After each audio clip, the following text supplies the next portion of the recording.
Jay Crawford, Adam the Bull, Garrett Bush,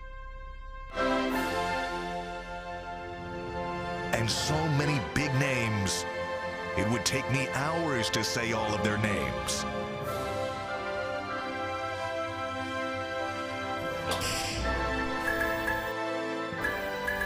The ultimate Cleveland sports show. Booyah! It is a jam-packed show today on a Tuesday. Earl the Pearl behind the booth.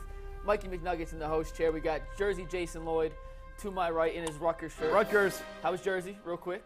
Phenomenal. We had a great time. Too quick. Long way to go for 3 days, but it was great. Great stage. G. Bush, how you doing this morning? Yeah, man. Chilling. I ain't doing nothing. I'm just drinking my Monster. All right, well, we have such a packed show to get to, but we have some breaking news this morning we have to touch on real quick. It came out less than an hour ago, but Bronny James had to be rushed to the ICU yesterday after suffering a cardiac arrest in USC's practice facility. It happened around 9:26 in the morning, according to reports. And since then, he has been released from the ICU. So it seems like Bronny James is doing better. But guys, this kid's 18 years old, one of the top high school athletes in the entire country, regardless of sport.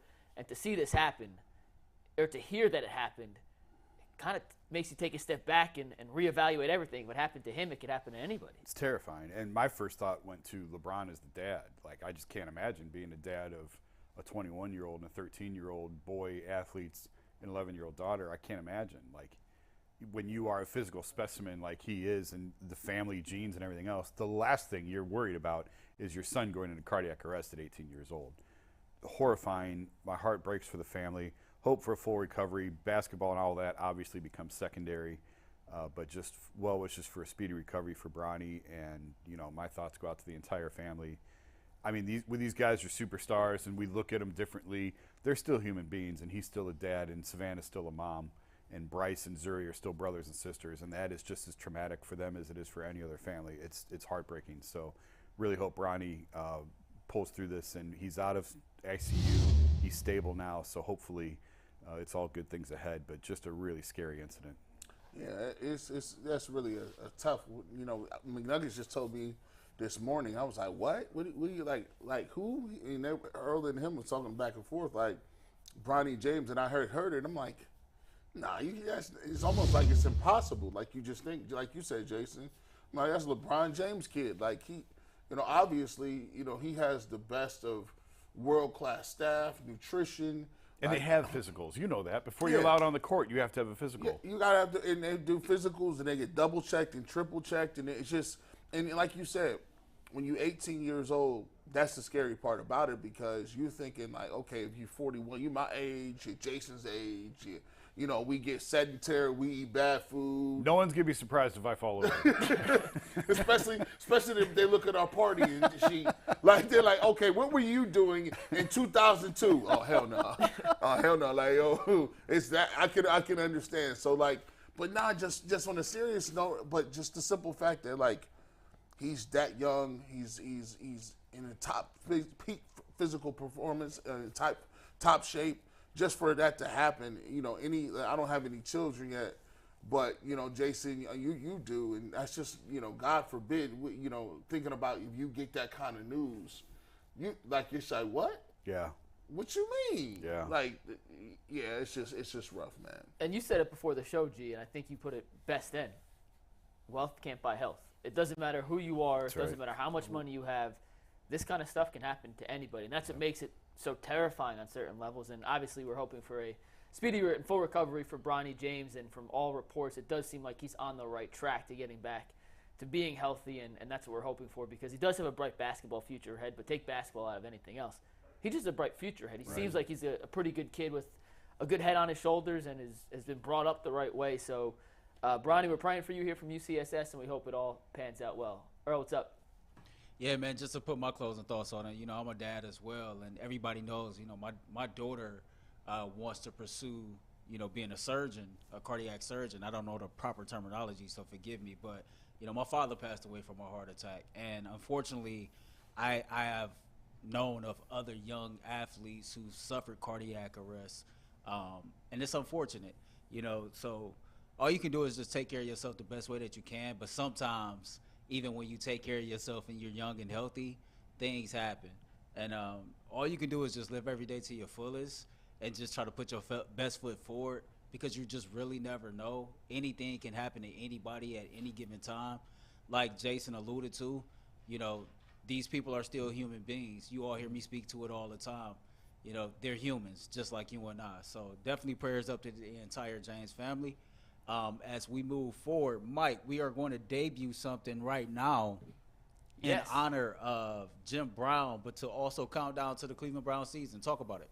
Yeah, so we were thinking after the news of Jim Brown's passing earlier, what could we do as a show to kind of honor Jim Brown as we head into this 2023 season? And Jim Brown, we all know, wore number 32. So we figured as a production team, we would count down and rank the 32 most important people in the Browns facility for the upcoming 2023 season. We're going to go one by one, day by day, with the 32 shows leading up to the final show before their Week 1 matchup against Cincinnati. You guys, you know what today is?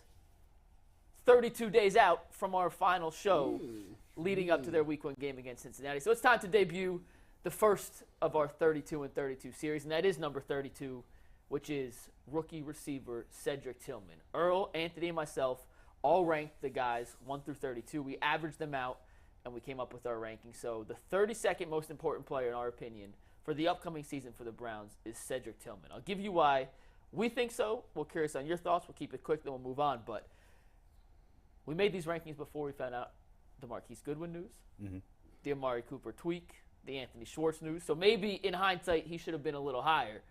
But the depth of the receiver room is getting thinner and thinner, even if Cooper's injury is a minor tweak right now. We expect him to be back. And if Godwin's not there, if Schwartz isn't there, if Jakeem Grant isn't who we think he was before the Achilles tear, there's a really good shot that Cedric Tillman's getting legitimate, consistent snaps in this Browns offense, and especially down in the red zone, which is where I think he can make a major impact. He was a fourth-round pick, an all-SEC player at Tennessee, and he's a big-bodied receiver who, when things are right and he's healthy, which hasn't always been the case throughout his college career, the dude's been an impact player. So I'm not going to expect too much from a rookie receiver learning a brand-new offense with all the other weapons that the Browns have at their disposal, but I do expect Cedric Tillman to be at least some semblance of a effective and important factor on this offense this year. Is that crazy? No, 32 probably feels about right. I mean, you figure 11 and 11 is 22, kicker, punter, 24, 25. Coaches. So, yeah, okay, coaches. So you're getting down into the backup area here. So 32 is probably right. I don't have high expectations at all for him this year. I hope he surprises, but just given this team's recent history of mid-round receiver picks, I don't know how you could go into the year thinking Tillman's going to have a big year. David Bell, Anthony Schwartz, we could go on. It doesn't necessarily mean he's going to be just like them, but I'm just trying to be realistic in expectations. I do think there's a spot for him in this offense. I've talked about that. Red zone targets, you mentioned, somebody who can go high point the ball. DPJ has done that at times. I think that there's room for improvement, though. He's missed a couple that I thought he should have had, and maybe Tillman can be that option, particularly down in the red zone. So I'm curious to see. I'm interested to see him. And, you know, there's two receivers coming out of Tennessee right around the same spot. The Browns like Tillman. I can't remember. Who's the other one? I can't remember. Jalen Hyatt, Yeah, the Giants yeah, took. Yeah. They say now, of course, they're going to say it now. They said they had Tillman higher anyway, even though Hyatt went earlier. And so we'll see. There's always room at receiver. I think we've seen that, injuries, attrition throughout the NFL, hamstring strains, whatever. Guys are going to go down. Tillman's going to get his opportunity, and hopefully he can deliver. Yeah, I'm kind of cautiously optimistic, like Jason said. And I look at it like this. I like Jalen Hyatt a little bit better because he's faster. Brown said I think the Giants went up and grabbed him 2 picks before, or it might have been in one pick before. They just let the draft and the board come to him. So Tillman can do some things. I mean, when he's healthy, he's shown that some flashes of a guy that can high point the ball, be physical. But I do think that we're going to see him play this year, and I think he's going to have to play. The third-round picks, Bell and Schwartz have not had the impact that we would have liked to have as third-round picks. And then you talk about guys like Demetric Felton, who is Kevin Stefanski early this morning talked about. Demetric is mainly running as a running back. They're not using him so much as a receiver. So You got Harley Jr. and a couple other guys. But, and I think Isaiah Weston, the guy they had before who had some speed, he ended up retiring because of injury. So, he's going to get an opportunity to play. I'm not sure whether he's going to have a great year. I wouldn't expect him to come out like a game buster or anything. But I do believe that, he has some skill sets. And we'll see if Deshaun Watson – because that's what when you get a good quarterback, the quarterback chooses who his guy is, right? Yeah. Like, if it's third down, I'm going to find this dude, I'm going to find this guy. And we've yet to see who that guy is, but I'm sure we'll see it. And he's 32 on our list. We're not expecting him to come out, haul in 1,000 yards and 10 touchdowns. 32 is obviously the lowest number on our list. So let me give you this, and we'll move on. But if I told you Cedric Tillman would catch 30 passes for 400 yards and 4 touchdowns, I'd take that in a second.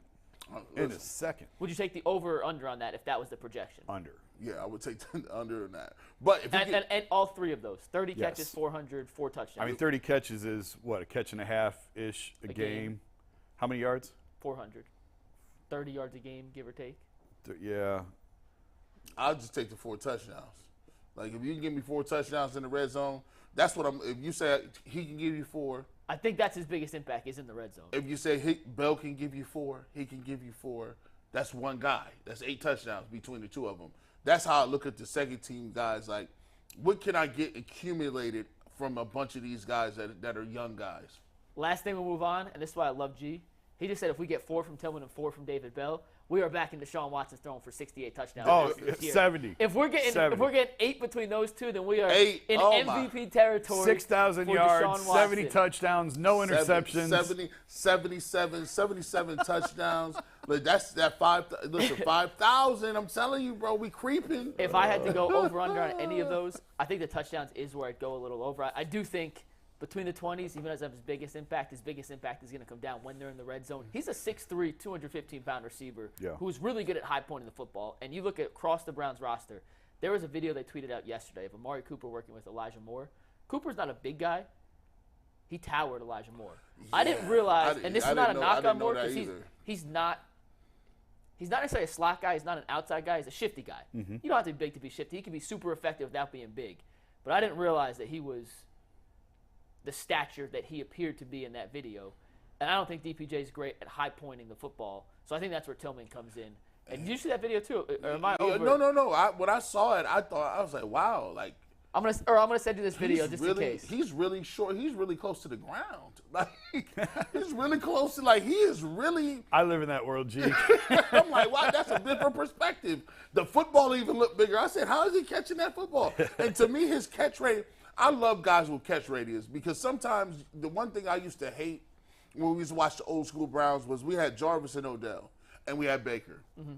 All of them was like low-key the same height. So Baker either could get the ball knocked down into the line of scrimmage or Jarvis could have 96 people all over him. And it just would seem like their catch radius never gave any room for error. I like to throw the ball and be like, oh, he can go get that over here, over here. That got to be perfect. But Elijah Moore is kind of – his stature alarmed me a little bit. So that is Cedric Tillman. He is number 32 in our 32 for 32 series. We will reveal number 31 tomorrow and continue to lead up to the Browns' first game, Week 1 against Cincinnati. What's up, Earl? All right, before we move on to our Donovan Mitchell conversation, we got breaking news this morning, more breaking news this morning. Boston Celtics guard Jalen Brown. This is insane. Just agreed to a 5-year, $304 million extension. The richest contract ever signed in the NBA. Thoughts? I gave him. This is insane. I like Jalen Brown a lot. $300 million for Jalen Brown is bonkers. I agree. But this is where contract, like we talked about it a couple weeks ago in free agency, this is where contracts are going. Wait a couple years. Like, they're all going to look like this. But this feels totally insane. $304 for Jalen Brown. Yeah. Is Jalen Brown a top 20 guy in the NBA? Probably not. If he is, he's in that 18 to 22 range. Yep. And he was getting the ball. And for a guy who can't really dribble like that, he's giving the ball and taking from him. I'm like, Jalen Brown, what are you doing? It is now, 2 things to keep in mind. The salary cap goes up 10% every year. So $30.4 million or whatever it's more than 30, 60 million, whatever. Looks like an unsurmountable number in today's cap. When that kicks in next year, $60 million is going to be a much smaller percentage of the cap. However, that's effing absurd. Yeah. That is a guy who is, in my opinion, not capable of making a first-team All-NBA team. I don't think he'll ever be a top That's a good point. 1, 2, frankly 3, 4, 5 best forward in the league. Now, he made second-team All-NBA this year, but that's because Kevin Durant didn't play enough games. LeBron didn't play enough games. Guys rested. He's not top 5 at his position. How are you going to pay a guy $300 million if he's not even top 5 at his own position? And he, I get you have to. The Celtics don't have a choice. This is how you retain your core. but That makes no sense. I mean, I know you have to, but, like, that's a terrible But deal. don't him and Tatum play the same position? They just be acting like they don't. Like, yes, and they're both wings. Basketball's positionless anymore. So I'd take 5 of those dudes, honestly. I mean, but I not would at too. $60 million. Yeah. Not that's and okay. Well, what is Tatum getting then? So Tatum is eligible for a supermax next year. So So what he's he going to getting? get 310. He's going to get more than Brown, which is why the issue now for the Celtics is you're paying 2 guys at minimum $60 million and $135, $140 million cap room. So 45% of your salary is now tied up to 2. And Kristaps Porzingis is getting 20-something million. So now next year, heading to next season when Tatum signs his supermax, you have Jalen Brown at $60 million, Tatum at 62, 63-ish, and you have Porzingis making 20-something, and your salary cap's what, 150-something next year? Yeah. I mean, they're going to blow through the second. They're going to blow through the second apron with like 4 guys. Yeah. I'll be. Has anyone paid the second apron? I think they've all stayed out of it, have they not? Or where's Well, it goes in this year, so. No, I know, but Golden State. I'm trying to think where Golden State is. I think when they moved. Pool, they got under it. They got under it. Yeah. So I'm curious to see, like Boston may be the first team to pay the second apron. I don't see how they get out of it now at this point. I mean, and then I know you got to retain your guys and they didn't have any other options, but it's not like they paid dividends. It's not like Jalen Brown and Tatum have gotten championships. Now, they've gotten close, right? They've been to the finals. Last year, everyone would agree it was kind of a disappointment. So even when you give me Porzingis, you give me Jalen Brown and Tatum, I don't know if those 3 guys are even in the ballpark of winning the championship. On paper, it look cool, but what happens if Porzingis gets hurt? I mean, I didn't like that trade. We talked about that. I thought they were better off with Marcus Smart. That may be the minority opinion. I know Mikey was saying, I disagree, but he slipped defensively. But they have an abundance of the most important position, which is wings. You've got to have wings. It's what the Cavs have gone up against for a number of years, not having wings.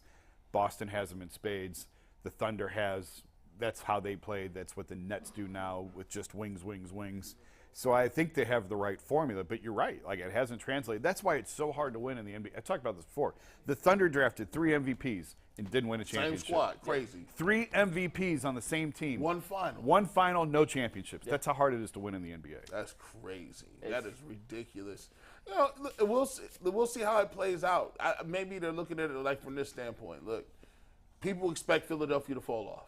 I think people expect Philly to take that kind of drop a little bit, and it makes it even more difficult for teams like the Cavs, right? Because the Cavs are like, okay, well, Philly's going to take a little step back. We don't even know if we never really believed in the Hawks. Maybe we caught the Knicks when we were younger and didn't understand what type of time it was. We think we got better talent than they do. So now it's like, okay, we got Donovan Mitchell. How do we project where we could be next year? Because next year's the pivotal year. And they're thinking, like, maybe if we keep them around, maybe we can get out of the East and try to make some noise in the Eastern Conference that's moving and shaking. Well, it's interesting you mentioned that because yesterday, Tim Bontemps on a podcast, The Hoop Collective with Brian Windhorst, was kind of asked about Donovan Mitchell. And do we want to play the clip from said podcast of Tim Bontemps speculating on the future of the Cavs superstar shooting guard? Yeah, let's do that right now, then we can talk about it. Steve, take it. This is a minute, 27 seconds long, by the way. But this is kind of a make or break year for the Cavs. Do you think he signs an extension right now? I think there's Not no this chance year. he signs. I don't think there's any chance he signs an extension there ever. And if it was up to me, I would trade Donovan Mitchell today because I don't think the Cavs are getting as far as they hope to next year, and I don't think he's going to extend, and I think they'll get a lot more for him with 2 summers left than they will with 1 summer left. Now, I also am fully aware that's not what they're going to do, And I understand why they're not going to do it, because you perfectly laid out, I think, McMahon, what their thought process was making the deal and where they sit. And I think that's exactly what they're going to do. But me personally, looking at it, I think it's more likely they lose in the first round than they win 2 rounds. And in that scenario, I don't really see any world where Donovan Mitchell wants to stay there after next season. And to me, I'd be looking at it now and saying, all right, well, if we flip him for a bunch of stuff now, we can start to figure out exactly the kind of team we want to have around these 3 guys and put ourselves in as good a position as possible 3 or 4 years from now to contend. Now, I understand anybody thinking otherwise. Fall when Donovan doesn't extend. And I'm sure he'll get asked about it at media day, and I'm sure he'll have a very good answer and maybe even a hedge answer. And that'll be interesting, but he knows how to handle these situations before. He handled it before in Utah. I don't expect him to make any proclamation. I expect him to kick the ball down the field. So, Jason, those are your guys. I know you know Wendy very well. You told us before that you've used Tim Bontemps' bathroom before, so you're very familiar with Tim. No, I did not use his bathroom, but continue. So you were the first one out of anyone, not just here, but in the country, to even reference or make light of the fact that Donovan Mitchell may not be interested in staying here long term. So when you hear Windhorst and Bontemps talk about that, does anything they said surprise you? No, nothing they said surprises me, but I might surprise you by saying I disagree with Tim. I do too. And I don't trade him now. Now, where Tim's bringing this from, like I had a pretty prominent NBA agent after the season say the exact same thing: trade Donovan now. But if you trade him now, you're admitting a mistake. You're admitting that you made a mistake and trade him from in the first place, and I don't think you're at that point yet. Like the part that it keeps getting missed in what I wrote and what I've said a million times is this is a really, really, really big year for the Cavs. They're not out of time. It's not too late. Like, everyone has taken what I wrote, what I'm saying, as like Donovan is leaving and he's gone. Now, I tend to think that's probably how it's going to end, but there's still time to turn this. You have this season. I've said it 100 times. This is a massively important season for the Cavs in terms of the Donovan conversation and his future. You have the opportunity. I would put Boston and Milwaukee ahead of them, and that's it in the East. I said the same thing last year, and Philly wound up being better than the Cavs. But Boston and Milwaukee are ahead of them. After that, it's pretty open in the East. So there's no reason that Evan Mobley can't take a leap next year and demonstrate growth. There's no reason that this team can't continue to grow. It's a young team with a high ceiling. I disagree on the fact that they're more likely to lose 2 rounds, lose in the first. They're more likely to lose in the first round than win 2. I disagree with that. I don't know why we would cap that right now. They were the most efficient shooting team probably of all the top teams. They addressed that. They've got shooting now. They've addressed their biggest need at the 3 with Max Strus. He's not a superstar. They don't need him to be a superstar. Yang in the corner, like that's exactly what they needed, a corner shooter. So let's let this play out. Let's give this year and see how it goes. It may ultimately come down to that's exactly how this goes, and they're going to have to trade him next year. I think it's rash to do it now.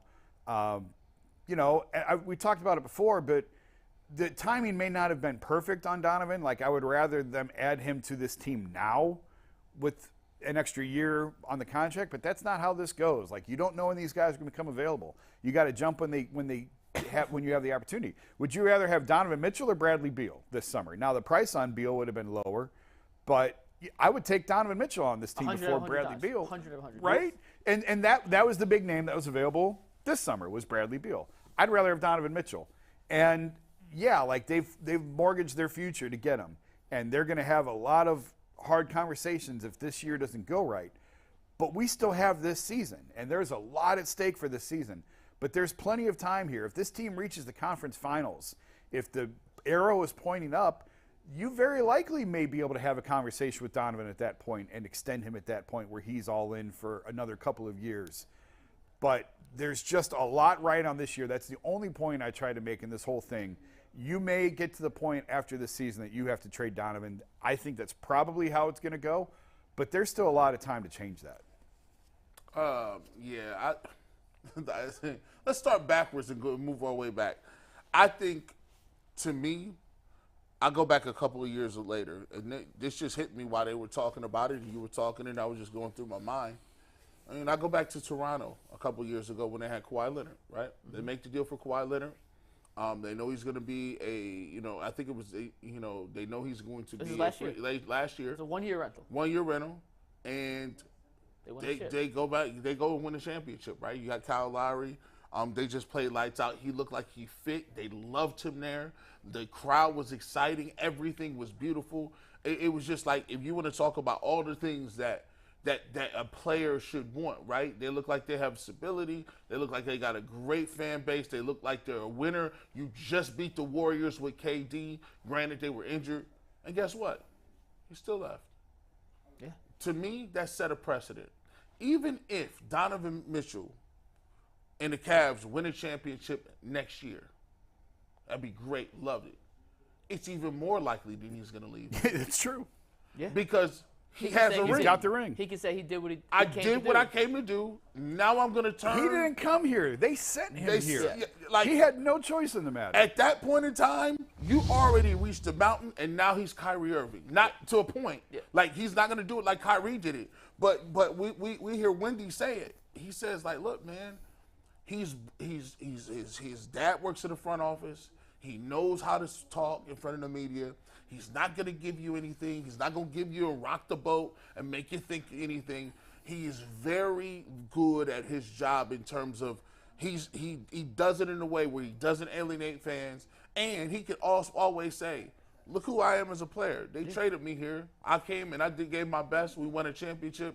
Now I would like to go do something for myself that I've always wanted to do. And you know what? If he wins a championship, Good. Hey, If good, we're- buddy. We'll, no- we'll help you pack. And not in a bad way, but in a thank you. No one is looking at Toronto like they made a mistake Right. trading DeMar DeRozan That's for exactly right. Kawhi Leonard. And we have to, as a collective society, there is no loyalty in sports. Stop pretending to believe that there's any loyalty from player to team That's right. or team to player.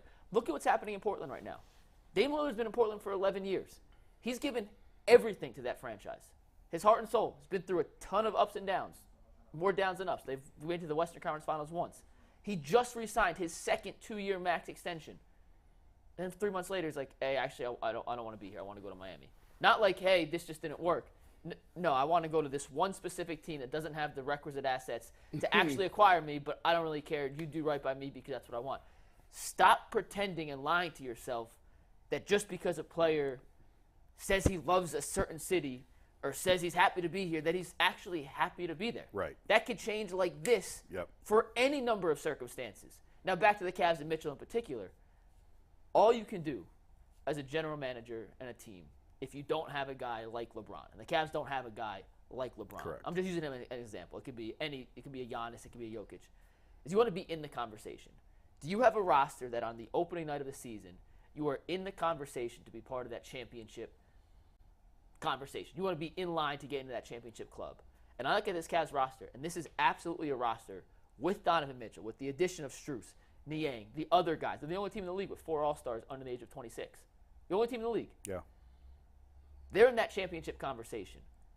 To Tim's point, or against Tim's point, there's a 0.0% chance you trade your best player when you are in that conversation, unless the team's willing to give you the grandest of all hauls in the history of NBA trades. And with the new second tax haven, which we just talked about with Jalen Brown, I don't know how in a million years a team's ever going to give up that many assets for one single player again. It's not financially viable, and you're giving up too many assets that you need to build out the back end of your roster. So the hell no. I'm not trading Donovan Mitchell right now. And I don't think the difference in trading now versus next summer, if that's what it comes to, is that drastically difference in the gauge of what you're getting back. Is it exactly the same? No, you probably get a little more now. Or you definitely get a little more now. Yeah. But I don't think we're looking at a 50% drop-off in the return on investment for what you get for Donovan Mitchell trading him tomorrow as opposed to next summer. The only thing I disagree with you on is I think you're going to see these trades happen more and more and more and more and more and more. But to the return that you got for a Kevin Durant or for a Donovan Mitchell in the first place. But here's why, because I think you're getting, and like, I'm going to get, people are going to be furious when I say this, but even if Donovan signs the extension, the conversation still doesn't go away. Yeah. Because of what you just said about Dame. Like, he signs it and then they trade. Donovan signed in Utah. They traded him a year later. So the norm now has, like, I think we talked about Jalen Brown's this. not going to be in Boston for 5. Probably not. Probably chances not. are more than a 50% chance he does not play his 5-year extension in Boston. So I think we talked about this Woj. on the show. We did. About the cap space thing. Cap space isn't worth what it once was in the NBA. The new way to do this is these guys stay in their cities because there's so much money there, and it makes so much financial sense for them to sign with their existing team. So they're going to sign that extension, and then you trade them a year later, or you have to wait. You trade him a year later, and the guy gets his money, and the team recoups some assets for him. So I think these types, because we've seen it. We've seen the Cavs give Utah the control of their draft for 5 years in a row. We've seen Houston. Who else? The Nets. I mean, with the Phoenix. Nets with Phoenix. My only count of that, though, is now with the second tax apron, you can only have so many of these guys on your roster, and these second and late round picks. If you're above that second, if you can't sign buyout guys, you can't use the full mid-level exception. So to bring in multiple guys making that much money, I think it's going to be so hard. So the return on investment, I say return on investment, but return you're getting in a trade for those guys, I just don't ever think will be at the same level of 2 young guys and 5 or 6 picks. I just think all the returns are going to be diminished to fit into that second apron kind of threshold. When the new TV deal kicks in, I'll be curious to see. I mean, it's just going to be another landmine. $1 billion. Yeah. So, like, when you're talking second apron, I know we're kind of getting in the weeds a little bit on CBA for people who don't follow the NBA closely, but, like, Joe Lacob can pay any tax that's out there. Fair. Dan Gilbert can pay any tax that's out there. Jimmy Haslam and the Bucks can pay any tax that's out there. So there are Steve Ballmer. So there's a few teams that I think will, but right now, that's why I said earlier, I'm curious to see who's going to pay the second tax. But I would put the Celtics owners in that group too. They could pay the second tax. It's just a matter of like getting their bearings, I think, is what where I'm going with this. And what do the numbers really look like when the new money kicks in? They're trying to figure out what the meta is. Like, okay, what is, like, all right, what's the, like, how does this thing, like, remember back in the day when people, when buyouts, not buyouts, but amnesty was out there, and people was just like, all right, a lot of these people that you gave big deals to, you could just say, oh, that doesn't count anymore. Like, tax write-off. Yeah, I think they'll figure out the way to do it. I think the big thing that I take away from this is, I don't think Donovan Mitchell is going to be here long term. I think a lot of people knew that. But if you're the Cavs, you keep him this year, you keep him next year, you hope you win a championship in those years. And if you do get to the finals and you do have to let him go or whatever the case may be, at least you went to the finals. Like, you know, you tried it, it didn't work, at least you got there, and then you got to tear it down a little bit and try to find out, or hopefully you got some people that are stepping up that can take that position, or you got some guys within that you're developing that can help you out, or go get a free agent that, you know, you may trade for somebody because you do have the cap space once Donovan Mitchell isn't here. So that's the way I look at it. When you look at the Eastern Conference as a whole, I think you look at Milwaukee and Boston as the 2 top teams, right? Yep. After that, you can make an argument, and I'll do it right now if we want, but I think the Cavs are the 3rd best team on paper heading into this season in the East. And I don't think the gap between them and 1 and 2 is all that significant. I really don't. There's so many questions with Milwaukee. Chris Middleton is old, getting older, and continually hurt. Brook Lopez, at some point, that dude's been in the league forever. At some point, he can't still be a 43% shooter at 7 foot and the league's best rim protector. Boston, is Mazzulla a good head coach? Can Tatum and Jalen Brown coexist now that Brown is the highest paid player in the NBA? Is he going to try to become the alpha dog on the court when in reality it should be Tatum's spot to be the alpha dog? Who's their point guard? How are they going to replace Marcus Smart? Is Porzingis better? Like, those 2 teams who we look at ahead of the Cavs, I actually think have more question marks entering the season than Cleveland does. They're just a little more proven. So the Cavs are right in that threshold to be a top-tier contender in the Eastern Conference. And when you are in that situation, a few things have to just break your way to make a deep playoff run. And if that happens, to what Jason said earlier, there's no reason Donovan Mitchell is going to be banging on Kobe Altman's door saying, I need out. You only bang and say, I need out when the situation is not good. And I'm not saying it doesn't mean he won't ask, or that those discussions and that situation may not unfold that way. But there's also an alternate universe and a realistic chance. I say alternate, but I think a better than 50% chance the Cavs are in the Eastern Conference Finals this year, and they're going to have a conversation with Donovan saying, hey, we did what we could do to make you happy. If you don't want to be here, that's up to you. We can't make you stay. We'll help you find facilitate some sort of trade. But there's only so much the Cavs can do to get him to stay, and I think they've done all the right moves to set themselves up to be in that position. Except for find a coach. No, I'm playing. I mean, for all we know, Donovan was banging on the door saying, "Hey, JB's the right guy. Keep JB." There's pressure on everybody Yeah. in that organization. We gonna JB see. included. Earl, what We do you gonna think? see. I thought that was a great segment, man. Maybe we can get more into that tomorrow night on Behind the Glass. I want to take this time to thank everybody who's been supporting me, Mike, and Anthony on our new podcast, Behind the Glass, that you can see once a week. We come bring you a 1-hour power hour of, some of the hot topics going on. Last week, we had about 165 people that maintained throughout the show.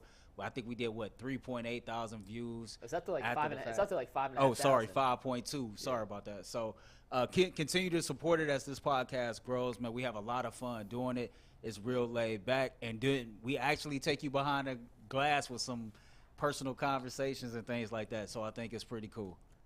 And can I tease one more thing tomorrow, Earl? Go ahead. We went down to Columbus. We mic'd up Tyvis for a softball event. Oh, yeah? Let's just say we're unveiling something new tomorrow that y'all have never seen before. There are video effects. There's a little black and white. There's some dramatic music. And it might be the dumbest shit I've ever done. I also promise it's going to make you laugh. And you'll see Director Steve in a way you've never seen Director Steve Oh, I before. can't wait for this. In a feature. Oh, I'm about in Tyvis. tomorrow.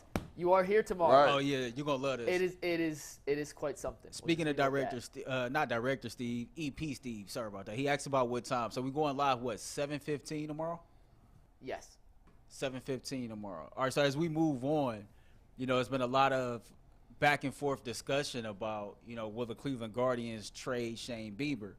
And we know that won't be the case. In fact, Shane Bieber is heading to the 60-day injured list, and I think, September is the earliest he can pitch again. September 10th. I'm not going to phrase it like I phrased it in the pre-show meeting, but where the hell do the Cleveland Guardians go from here? Jason, you want to start? I don't know. I have a half guess. It's been a crummy year all the way around. Like, it's been a bad year. And Zach Meisel and I actually just penned a piece that might be up now on The Athletic, should be going up this morning. And one of the questions was like, what do you do if you're Chris Antonetti? What do you do at the deadline? I'm like, I don't know. Like, their inability to swing this prospects for proven starter, proven hitter trade is really what's kind of plagued this organization for a couple of years. It's forced them to make 40-man roster decisions, and as a result of that, they've had to give up on guys like Nolan Jones and Will Benson, who are thriving this year. And it all stems back to the inability to make a trade. And you can't trade Shane Bieber now. McKenzie's obviously out. I don't know if he's going to pick up a ball again before 2025. I don't know what trading Aaron Savali, what does that really accomplish? The more I thought about it, and I think that there is some questions about his durability, and I'm sure that's frustrating for the organization. But at the same time, he's going to second year of arbitration. He's making, I think, $3 million, $2.5 or $3 million this year. It's a great deal. He's going to make $5 or $6 million next year. Where else are you going to find a starting pitcher who can give you that productivity for $5 or $6 million? Unless you're getting blown away with an offer, and we're going to add even more prospects to a 40-man that already can't hold them. I just don't know that you're going to get the return for Savali. I think you're better off bringing him back. We've already seen this year that Quantrill's been a disaster and injured. McKenzie, Bieber. There's always a need for starting pitching. I think this is probably just a stand pat at the deadline type thing. I don't know. They haven't been able to pull off a trade to this point. Obviously, you're not buying a rental right now. If you're buying someone, if you're making a buyer's trade, you're buying someone with multiple years of control. Those guys come with a higher price, but you want someone with at least 2 years left, if not 3. Maybe someone who's in their first year of arbitration, and it's hard to pry those guys loose.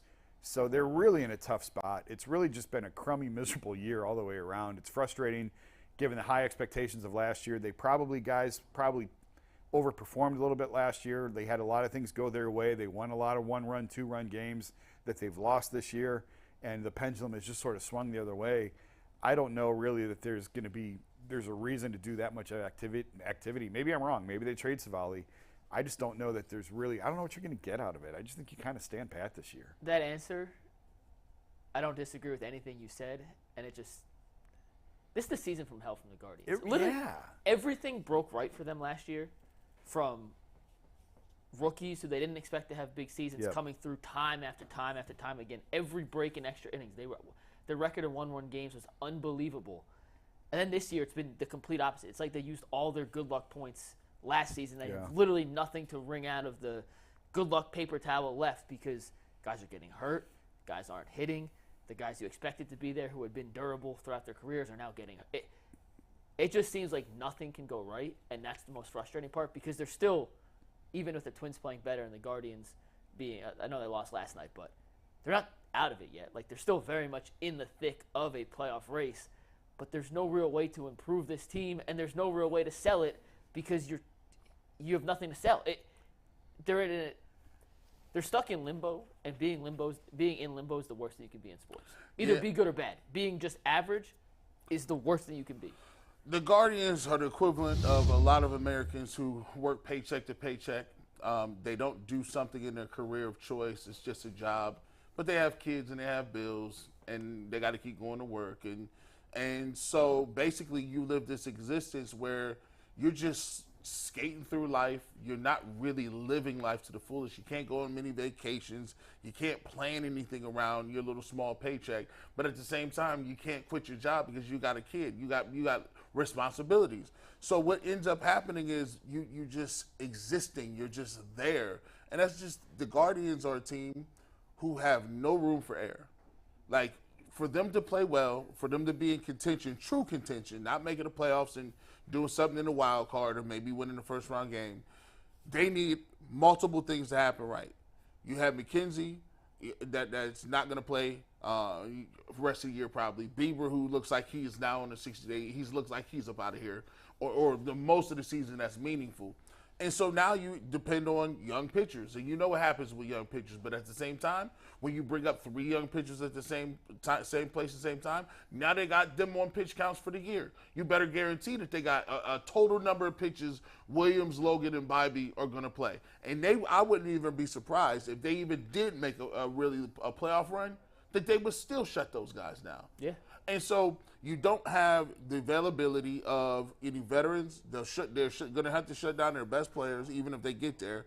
And they just don't have a major league. They're not a major league hitting team. The Guardians are a AAA style team. Like they just don't have power at the places you need to have power. And it's frustrating because you see it in games. The Guardians can be ahead the whole game, playing well, pitching well. Everything looks good, and all of a sudden, because somebody comes up 2-run home run, 3-run home run, you're losing. It's just difficult for them to consistently sustain wins, put long games together, and I just think that's just part of them being who they are. And this year, with the people hurt, it's going to be too hard to call back. Yeah, Earl asked the question, where do they go from here? I don't have a definitive answer, but here's my guess. You have to rely on the young guys more than ever, and I know that these are the future of the organization, at least the next 5-6 years, so they're not going to completely throw their arms out, but they kind of have to. They don't have a ton of other options. Do you know Tanner Bybee's second on this team in innings pitched this year?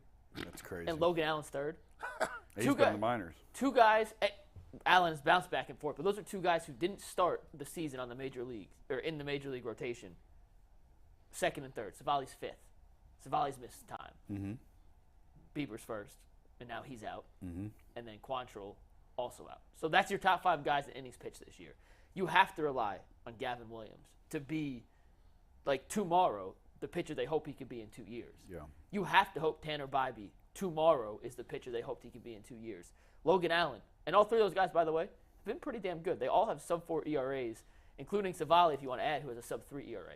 Those guys have to sustain that level of success, which, for the top 3 at least, we've never seen before because it's their first season in the majors. But to me, what has to happen is, and I would not bet on this happening, but it's the bats have to wake up. You obviously don't have the horses in the rotation right now to sustain a playoff push. It comes down to this offense, and can guys like Quan, like Jimenez, like Josh Bell, find that offensive spark that we had hoped they'd have from the get-go that they haven't had thus far, and rejuvenate this offensive attack, which right now ranks 25th in Major League Baseball with 4.2 runs per game. What's up, bro? All right, so to the point of everything you said, because I really agree with it, I was going to make this point yesterday, and I didn't check the numbers after the game. Jason, correct me if I'm wrong, but Quan was something like 15 for 39 with 2 home runs and only 1 strikeout. after the All-Star break. So clearly his bat is waking up, and I think that you can afford to have some more, bats come to life, and maybe we'll be okay. We're 4 games now behind the Minnesota Twins. It seems like they're getting hot, and yet we couldn't even beat the damn Royals yesterday.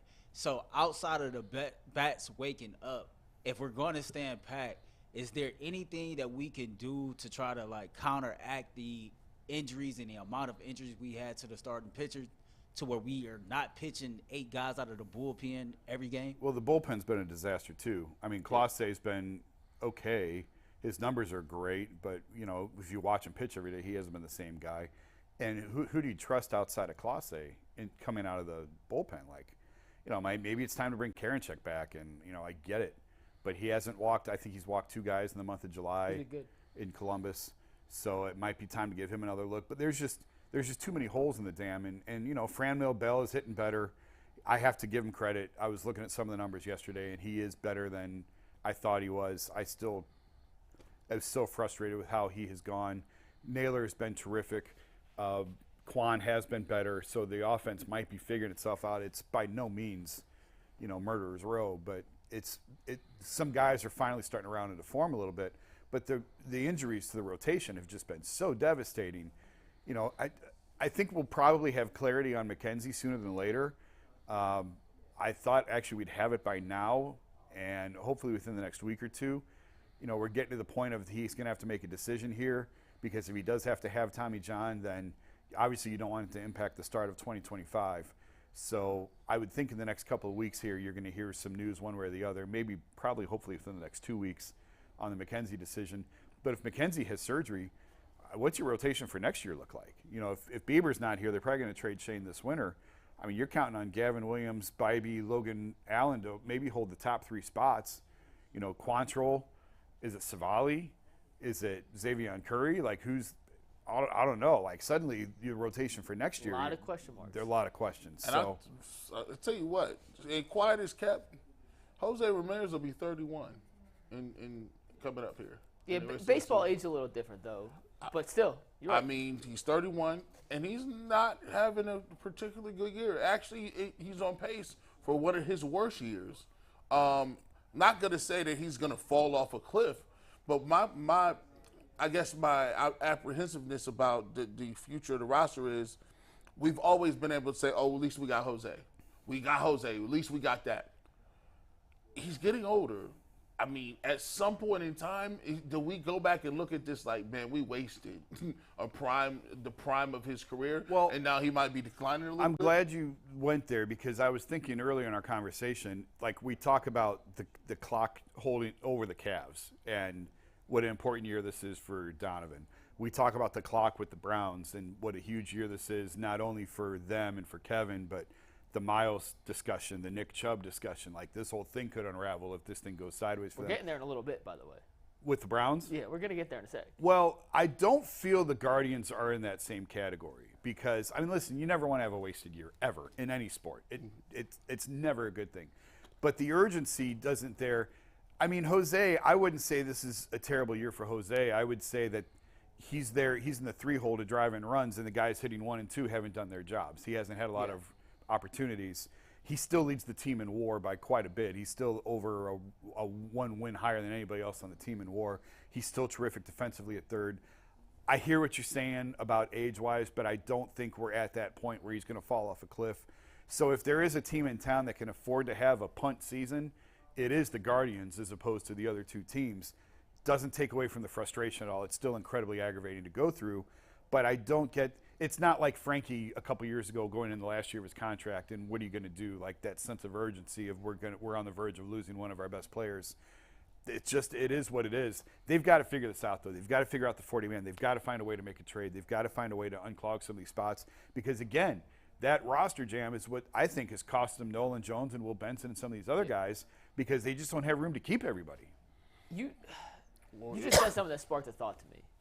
Maybe part of the reason of why this season's been so frustrating to the viewer, to the fan, to us, is for the last 5, 6, 7, 8, 9 years since Chris Antonetti and Mike Chernoff kind of took over the baseball decision-making process.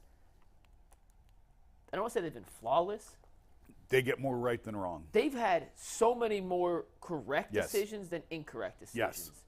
And this year, for whatever reason, maybe, like I said, I used the good luck towel earlier. Maybe it's just, you go all in at some point and eventually Regression your to luck the runs out. mean, man. Everything they've done right in the past, it's gone contrary to that this year. The Zunino signing, Yeah. the Bell signing, Yeah. putting your trust in Bieber and McKenzie to stay healthy, which I don't fault them for. It hasn't worked. Letting go of Benson, letting go of Nolan Jones for other guys who haven't produced yet. They have built up such a cachet of good karma and correct decisions that now this year when it's, I don't want to say crumble, that's not the right way to phrase it, but that it's all not gone exactly how they thought it would for the first time in a decade, it's like hard to accept that. Yeah. Because for the last 10 years, they've been so good at making the right decisions, and now, obviously 1 year is not going to completely throw them off, and I'll see you in 1 sec, Earl. But now that it's not working, it's like, why not? And I've had Why not? And I've had conversations with them in the past about, like, with the organization about, you guys nail everything. How do you do this? Like, you always get it right. And the people in the organization will tell you, hey, we don't have anything. We don't have it all figured out. Like, pump the brakes on that. We make mistakes too. We still get things wrong. But it just feels like they hit so often when they do make mistakes. It's like, wow, how did you miss? You don't miss anything. How did you miss that? They are human. They are infallible, and they have made mistakes this year. And it's just, it doesn't happen very often. But when it does, it's glaring. They're like Earl. When Earl sends a rundown, you expect it to be flawless. And then one day he sends out a rundown with a topic. You're like, I don't love that. You're like, Earl, what the hell, man? So what's up? Well, new information was presented to me late last night, so I had to make an executive decision to change that rundown up. But I'm listening to you all's conversation, and I don't know if I say I can agree with the fact that they made a mistake. I just think it's a situation to where it didn't work out. I think every move that they made in the offseason was the right move. You attempted to add a power to the lineup, right? You attempted to, add depth wherever you needed to add depth. And I look at it like, we talk about guys who didn't pan out that you signed, but what about guys like Oscar Gonzalez? I remember me and you used to have the conversation about him and Will Brennan, right? Or Gabriel Ayers, a guy that I've learned so much about before the season started from you all. These are just an example of guys that I think they were banking on taking the next step, and they just didn't do it. And I believe, just from a casual standpoint, that Chris Antonetti always has a plan, and because things have worked out the way that they have more often than not, that, he didn't have to go to a contingency plan. But I'm wondering, is there any contingency plan that you can have for what's currently going on right now? Can I say one thing before you answer that? I think you're right that we all like the moves of Zunino and Bell in the offseason. Like, we all thought that was the right move. I'm calling him a mistake now, especially the Zunino one. They DFA'd him. So, like, they identified a need. He just wasn't the right fit. Mm-hmm. So I think we can't call that a mistake. Bell, he can turn it around. But, like, as of today, right intention, bad result is still a mistake. So I see what Earl's trying to say, but I do think we can say pretty confidently that Zunino was a mistake. They could use that money elsewhere, even if the idea was right. And two, some of the guys that they've entrusted this year to be key contributors, like an Arias, just hasn't been good. Hasn't been good, and guys that they've let go instead have been in, granted, not a ton of plate appearances, so it's a small sample size, but those guys have been objectively better than some of the guys they kept on. So when I said mistake, that's kind of what I lean towards more than criticizing them for the decisions that they made to bring in those players. There's two glaring mistakes. One of them they continue to make. Like, Oscar Gonzalez will play, 25 games? Something like that? And he's Wasn't still a lot, yeah. And he was buried. He's still buried in the minors. He's and I'm like Jason. Look, I don't know what he did. I don't know if he sent a bad email to somebody. I don't know if he ate too many turkey sandwiches in a clubhouse or what happened. It doesn't look like they like the guy. They just don't like him. I'm just like, sometimes, let's be clear. Sometimes people don't get along with somebody because there's no reason you have a lack of power in your outfield, and this guy was able to give you a sense of power, a young guy with a bat, and you don't play him because he's undisciplined at the plate. Well, listen, there's a bunch of disciplined guys that still can't hit. Miles Straw, that's the next one. Miles Straw is the second. It's inexplicable. They're now looking like they're platooning him back and forth where he's not starting every day. Yeah. But and you gave him a contract. You gave him money. Yeah. I thought they took way too long to bring Bo Naylor up. He was hitting the ball well, and they didn't bring him up. So for me, there are glaring things that they've done where it just seems like they're really stubborn, and they never seem to be a stubborn organization. They always seem to be like level-headed and always had a plan to what they was going to do, whether you agree with it or not. But some of the moves this year, it just baffles me as to why you're not moving. These are clear, easy moves. These ain't like three-dimensional chess. These is checker moves. You don't have to be Bull and have 17 different fantasy baseball rosters and know every single player in the league to see that some guys aren't performing at a level that they should be to be an everyday starter. But I would also say in their defense, like everyone was screaming for Bo Naylor. Bo Naylor's sitting under 200. Yeah. Like there's a reason. I think you're seeing why he was in the minors as long as he was. And I understand. But they gotta play him at some point, right? Yes. But at the time, they're trying to win a division, and I think you're trying to give Zunino every opportunity. I'm just saying, like, it's not like Naylor's come up here and set the world on fire. Where if he was up here hitting 350, I think you can scream, why did you leave him in the minors this long? He's hitting, I think, like a $190. So, like, he's showing you why he was in the minors as long as he was, because he's not a finished product, and hopefully he gets there at some point. But I mean, it's been a slow process. I'd rather play all young dudes. I'd rather play Gavin Williams, Bybee, Allen. Bring up George Valera. Bring them all up. I'd rather see them than the old dudes, because at least you can tell. At least I could go to the game and you admit it to me. Well, look. What we're trying to do is a youth movement. We're giving our guys opportunities to win positions out here, and at least we'll have some hope. Like, hey, next year we'll be good. We can see what we're talking about. And I think in a perfect world, if the Guardians were where they were today, in any other division of baseball, they would have already done that. Yeah. But the issue is they're 4 games out of first place. The Twins have been as inconsistent as the Guardians. They've had a little better luck in one-run games. But essentially, they're 4 games back. They're one good weekend away from being half a game out of first place, and that's why you can't fully punt. But what I'm saying is I don't believe that with their young players it's a full punt. I just think their young players might be their best players. And that's fair, too. And obviously with 2 minutes left, we can't fully get into this conversation. But, Jason, at what point in the season, and we may have already passed that threshold, do you start playing for next year as opposed to going all in for this year? Well, where does development override? Today is what, the 25th? Yeah. You're going to know in a week. Well, no, because if Ahmed Rosario gets moved for a single-A prospect or for a reliever or whatever, and you free up shortstop, now you can play Arias every day or Rocchio or Tyler Freeman. Maybe move Jimenez to short and play Freeman. If they do move Savali, I don't know who you're going to bring up beyond him. Joey Cantillo I don't think is quite ready yet, but he's another name to keep in mind. But I would like to see them move off Rosario, sort of to your point. Open that spot up, because if you don't figure this out now, it's going to bleed into next year. Yeah. And you've got to start getting answers, particularly at shortstop. You'd like to know Oscar Gonzalez, is he a yes or a no? You want to get a look at George Valera, is he a yes or a no? Because you have hard decisions to make. I would like to see Quan be the center fielder next year, and you come up with 2 corner bats, whether by trade, free agency, whatever.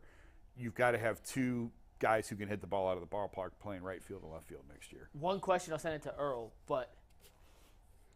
and you may not know this, you may know the guy they drafted in the first round last year, Chase DeLauder, out of James Madison, has been killing it with Lake County. I know Lake County is a far way away from the majors, but is that a guy, if he continues to swing a hot bat, we could see in the majors next year? No, I think far away? I think it's too far away to go from single A. I mean, maybe by September next year, August, September. But not a guy you could. No, Judkenzie Noel, I think, is a guy probably ahead of him in terms of another minor league bat maybe that you would see. He was a guy that they protected over Oscar, so that kind of tells you he was an A-ball, and they protected him over Oscar Gonzalez a couple years ago when they really were in that pinch. Yeah. So that would be the name that I would watch before DeLauder. DeLauder is, I don't know if you guys have seen his stats, and once again, it's the Lake County Captains, it's A-ball, take everything with a grain of salt. The dude can rake. Yeah. He's hitting like 389 in 15 games now with a couple homers, and he looks like he was a first-round pick, so obviously high expectations, but he looks like a guy who will eventually swing a major league bat. I mean, he could be in Double-A by the end of the year, start next year in Double-A. make you his know, way up, but and not a make guy you his can way up. count on heading into Not the in season. April. Fair. You're not going to count on him in April. Fair. What's up, Earl? All right, so while we were waiting on Ross Tucker to join us, this is a good time to let our fans out there know, hey, man, go subscribe to the Ultimate Cleveland Sports Show if you have not done so already. If you are currently a subscriber to the Ultimate Cleveland Sports Show, then tell a friend, a family member, or an associate that might not be subscribed. Tell them come over there, man, hit that like button, follow us, hit the little bell so you can get the notifications of everything we got going on, like the latest Ultimate Cleveland Sports Show episode, like Behind the Glass podcast, like this fall, the Cleveland Browns post-game shows. Make sure that you signing up for overtime as well. We got a pretty special overtime for you today. And also, our PCC poll questions is on our community tab today. Sorry. We got 2 different questions. The first one, Andrew Berry believes the Browns have a superstar running back, Nick Chubb. Is Nick Chubb the exception to the new rule of not paying running backs? Nope. The second question, Jason, chill out, man. The second question is what we already talked about. NBA Insider says he sees no chance that Donovan Mitchell will sign a long-term extension with the Cleveland Cavaliers. Do you agree? So get over there and vote on those. We'll give you the results, the PCC Airfoil results at the end of the show. So make sure you are looking out for that. So, again, as we wait for Ross Tucker to get here, he's not in yet, we could talk some football. Something that I had in the rundown that I took out.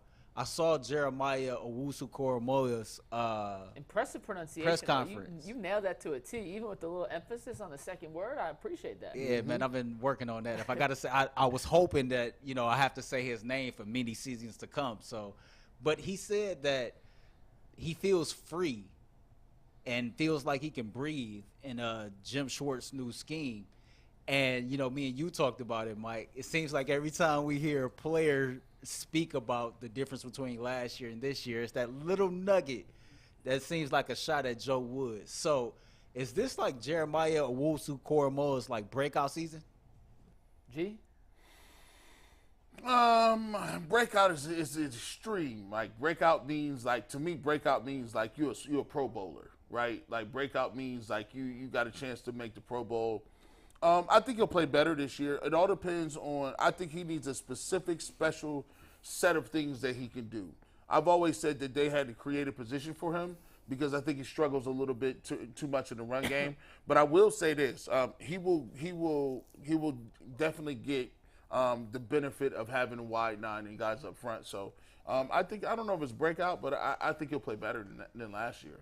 And I know we set that up, Earl, but it sounds like we have our guest, which means Ross Tucker, host of the Ross Tucker Football Podcast. You can check him out on social media at Ross Tucker NFL is now joining us here. He's calling games for CBS here. Ross, how you doing, man? Thanks for joining us here on the Ultimate Cleveland Sports Show.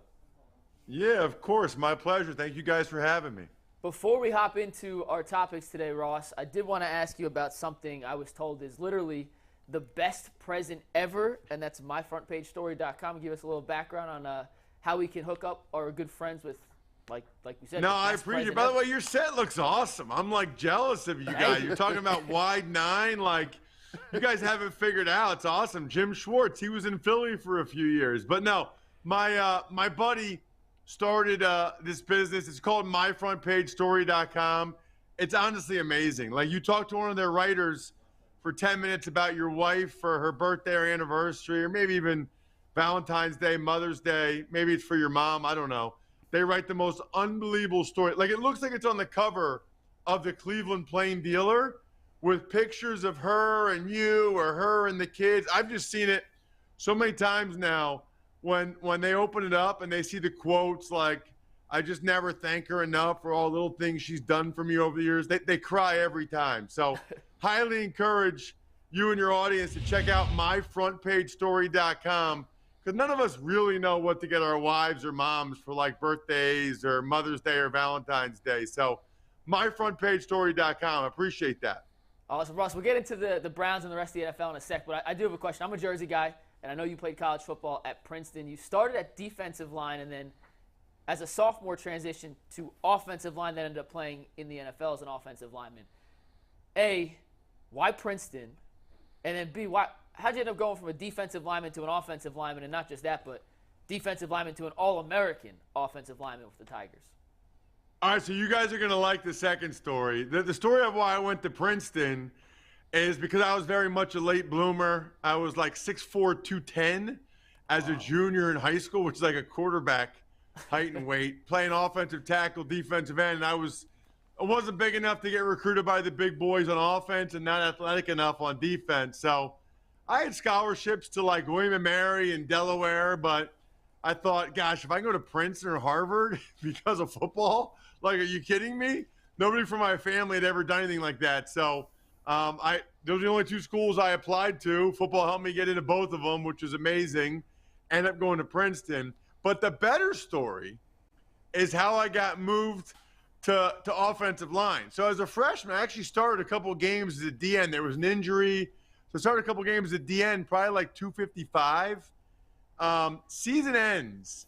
I go back to my hometown, Reading, Pennsylvania. It's an hour west of Philly. It's probably like, for you guys, it's probably like, think of like Akron, Youngstown, you know, like that type of city, right?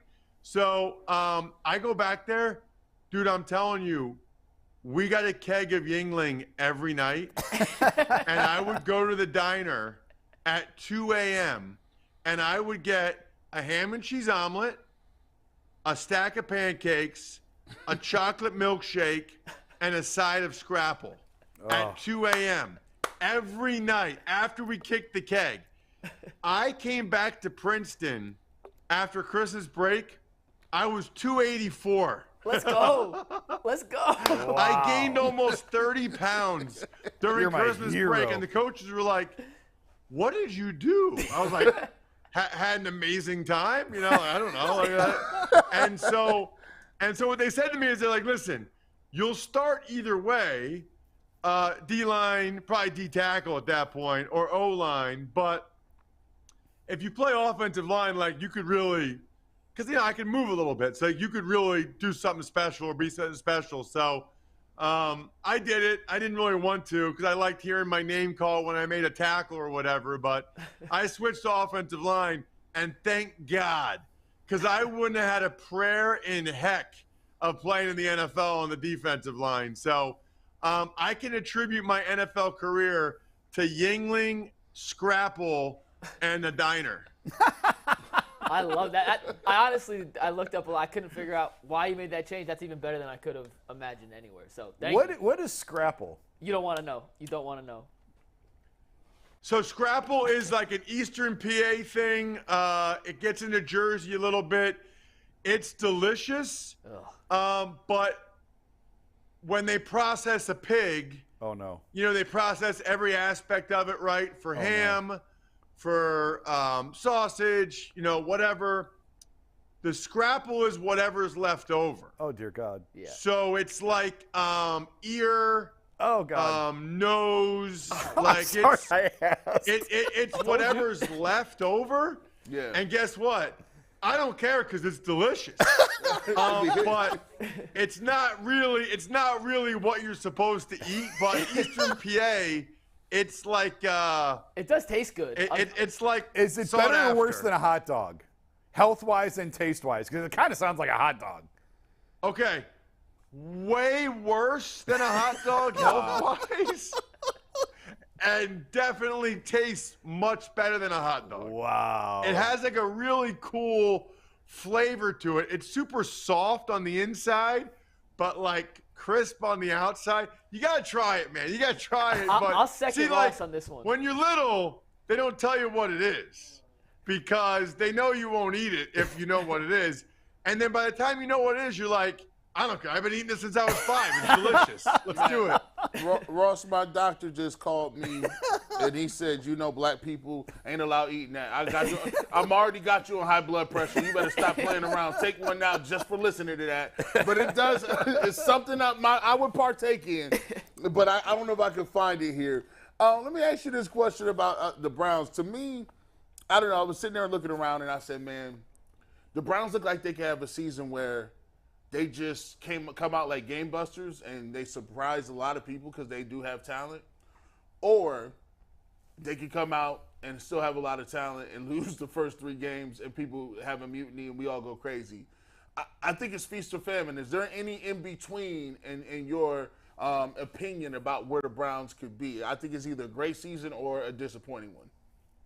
No, I agree with you. And I would put the Browns into a similar category as the Jets this year, which is it's either playoffs and everybody gets contract extensions, everybody's happy, or it's disappointment and they probably clean house, right? I mean, that's the reality of it, which, by the way, is why the Jets made the trade they made. They gave up a lot for potentially only 1 year of Aaron Rodgers. But guess what? If they make the playoffs this year and their GM, Joe Douglas, and their head coach, Robert Saleh, get contract extensions, who cares about next year's first-round pick? We're rich. We just got $20, $30 million contract extensions. And if we get fired, then we really don't care about next year's first-round pick. We don't even work for the team anymore. I think there's some similarities there. I just don't envision – and by the way, I think Andrew Berry's really good at his job. I think Stefanski's good. I mean, Stefanski won a road playoff game with Baker Mayfield as his quarterback. I think that's pretty impressive. But back-to-back losing seasons, they make the big move for Deshaun Watson. They got to make it work this year with Deshaun Watson. I don't envision Haslam having the patience to stick with these guys for another year if it doesn't work out with Watson, because then he's 2 years in with, 3 years left, and he's going to probably bring somebody else in that can maximize the return on investment they get for the draft picks and money they gave up to get Deshaun.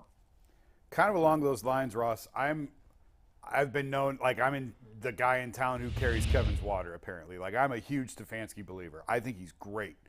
Having said that, I look at the schedule and think, oh, God, this is setting up for a bye week firing, because you've got 4 really hard games and an early bye week.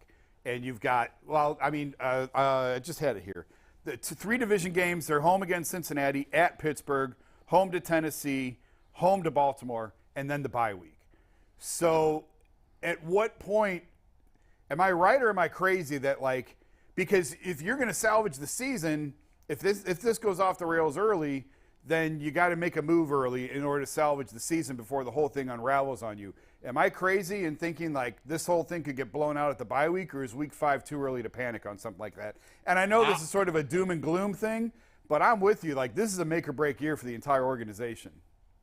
Yeah, no, I think that's probably a little too early. Okay. I think, if anything, the early bye week might help Stefanski. If it was week 7, week 8, then you might have more of a point.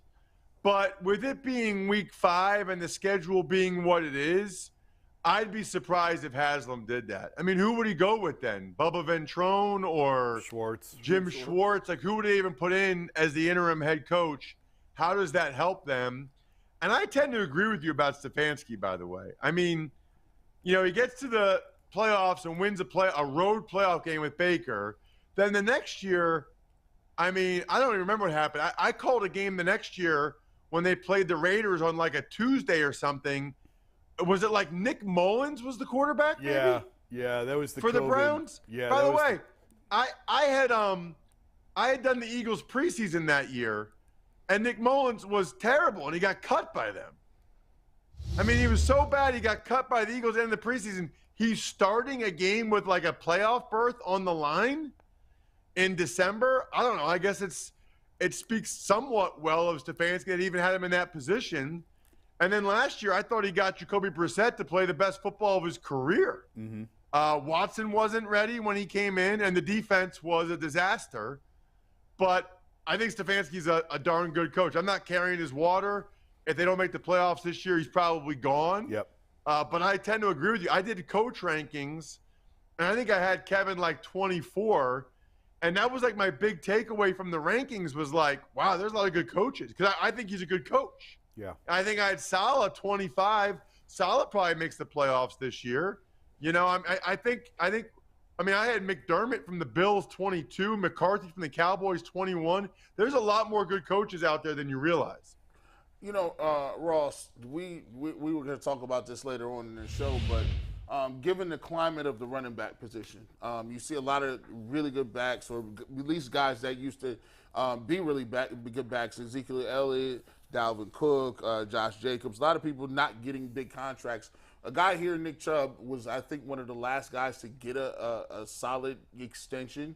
And you hear, Andrew Berry talk about him being a superstar. And the question we're asking is, we're asked on the show was whether or not Nick Chubb is the exception to the rule. Are there any exceptions to the rule for any running backs, or is this just a situation where it's just part of the business now, where you're not going to pay a running back moving forward? Or do you see that, certain people are a little different based on what they give you on the field, off the field, and in terms of what they mean to the organization?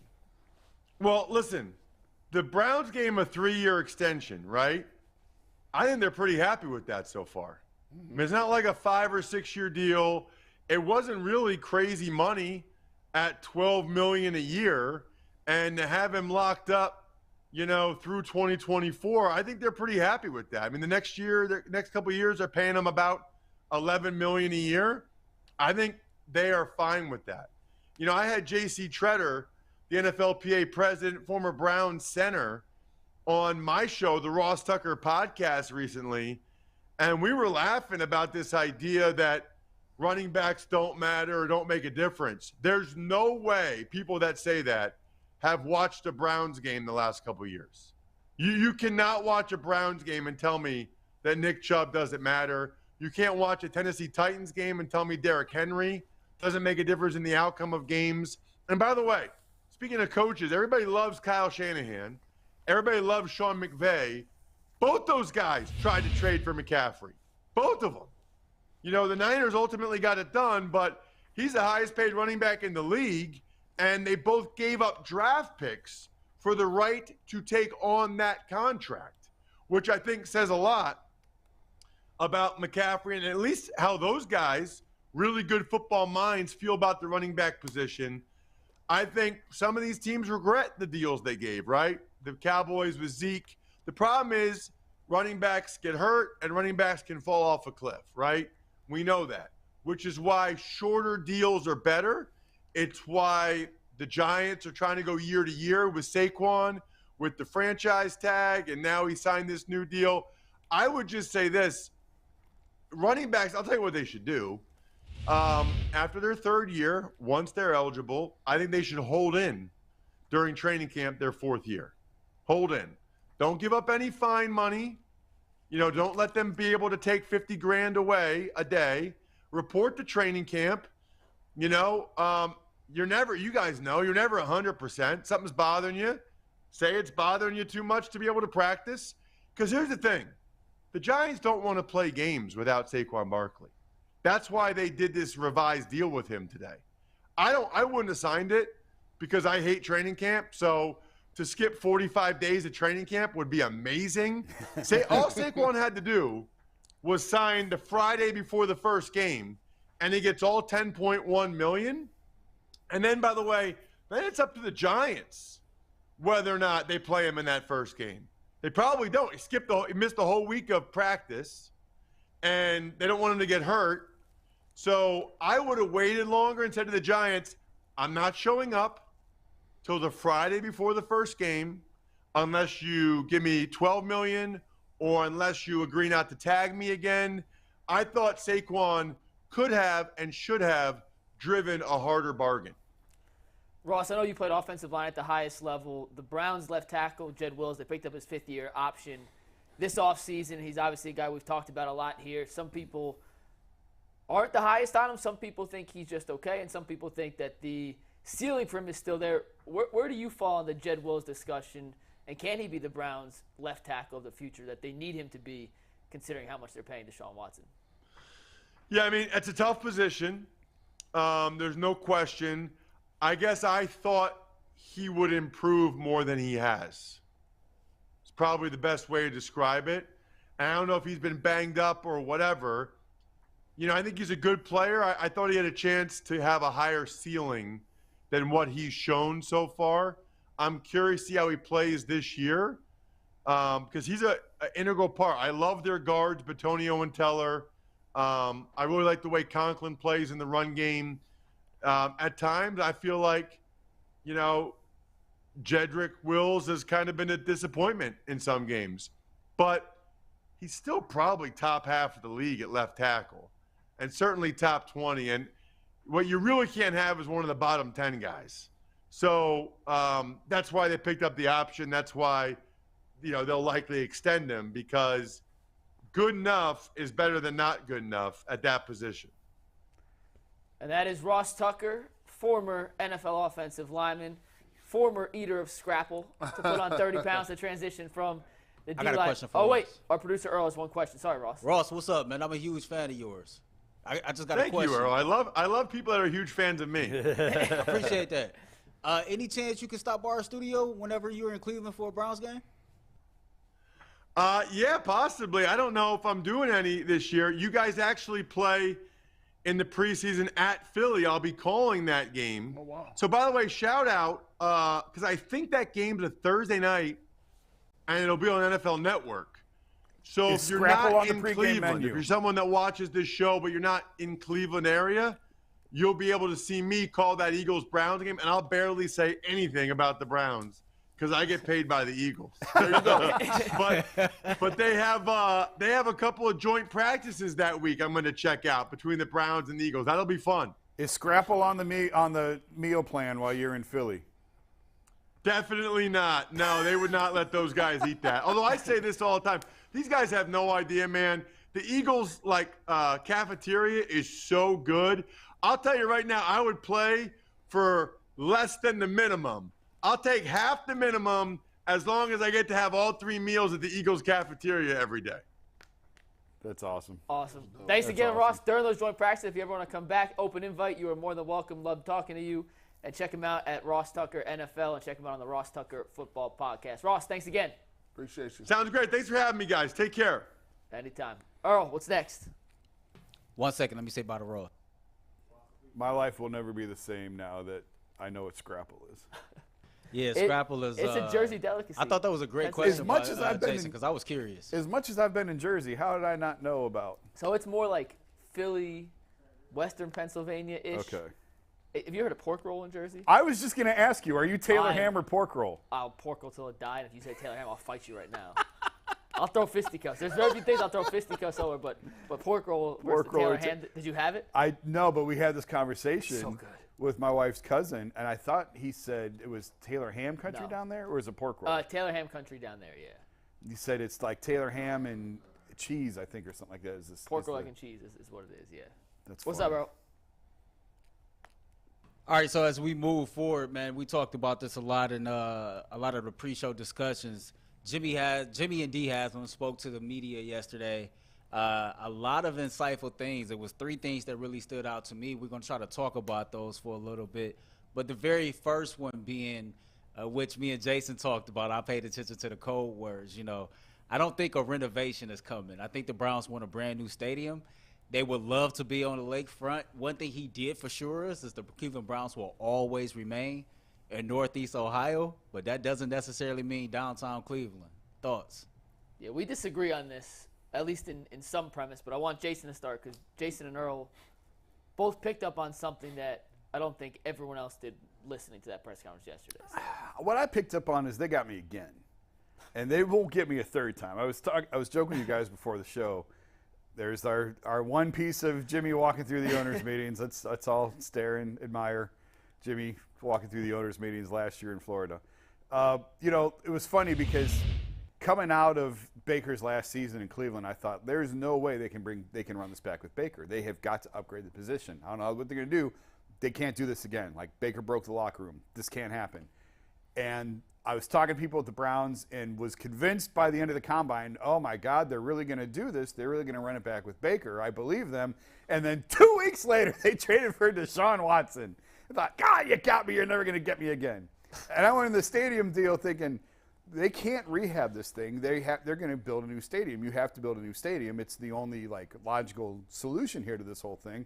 And then we go to the owners' meetings in Arizona this year, and I sit with Jimmy and D, me and a number of other reporters, and I walk away writing the story going, They got me with Baker. I wonder if they're getting me again, because I tend to believe that they actually really, truly want to try and figure out how to renovate this thing. And they got me again because they're not going to renovate. They're going to go build a new stadium, which is what I've been saying for 4 or 5 years. Go down to 480 and 77, build whatever you want. You can build a palace down there, mixed-use retail and shopping and apartment living, condos, whatever, everything else, and just print the money that rolls in on it.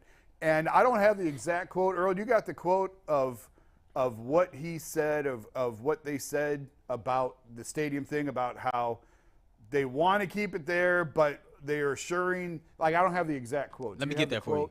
So Jimmy basically said what we alluded to earlier.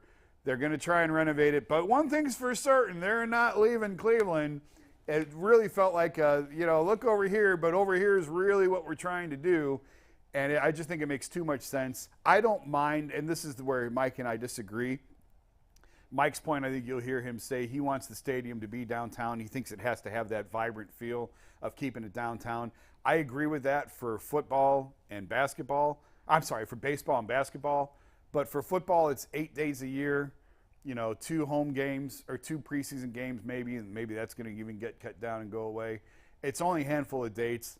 It doesn't really matter to me if it's downtown or if it's somewhere else. I just think for what the tax breaks that they can get and everything else that cities can give them, I just think it makes more sense.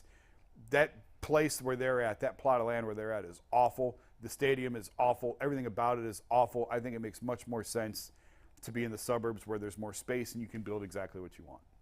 It just seems like they're just in Cleveland, Ohio. It just seems like there's in Ohio, period. Like, when are you going to be innovators? When are you going to be on the cutting edge of something? When are you guys going to make decisions where you can be looked at as an industry leader? It don't make sense that these other stadiums, like the Bengals, right? The Bengals got a new stadium after us and is about to get another stadium. How is it possible that's here? And then my thing is, I don't care where they put it. If they want to put it downtown, great. But make it a state-of-the-art facility. Make it the best you can make it. Don't slap. You got an opportunity now. You have a runway. You have the money. Jimmy Haslam, do whatever you need to do. Pull the strings. You're richer than I don't know how many other owners. You got the bag. You spent $200 and some odd million on the Milwaukee Bucks. Now look, all we care about here in Cleveland is this: do right by our franchise. We started here. The Browns are the flagship. Don't get it twisted. We like the Bucks and what they're going to do, but when Giannis is finished, they're out of here. Let's be clear about that. There's a ticking time bomb on that too. I want to see a retractable stadium. I want to see something where you can draw some concerts. Nowadays, live entertainment is a thing to be. You got to get into the live entertainment. Where's the rodeos? Where's the derbies? Where's the rock concerts? It's the Rock and Roll Hall of Fame. How do you not have the Rock and Roll Hall of Fame concert series with every great rocker here? They just don't market it right. Give me a dome. You got the $400 million or whatever this is going to cost, and preferably That's just for the roof. That's just for the roof. But preferably, I would like to see it downtown too. I always wanted to have like a AFC Championship game on the North Shore. I would love to see that. But if you can't get it down there because the politicians ain't gonna work with you and they not gonna move the airport, they go put it somewhere else. But it needs to be a brand new facility. Yeah, I think if we're gonna rank these, at least in my opinion, if you're gonna rank these in terms of options, to me, dead last, not even close, massive gap between 2 and 3 is renovating what they currently have. To me, that's not even an option. Yeah, I don't care what they say, that's not an option. To me, it does not make sense to have to close down a facility, play somewhere else for a year to make upgrades to something that's not structurally tacked and sound and top notch to begin with. Second would be to what Jason said: go out to Independence, build a new stadium out there. I'm not a Clevelander through and through. I moved here last year. You guys all know that. I've lived downtown since I've been here.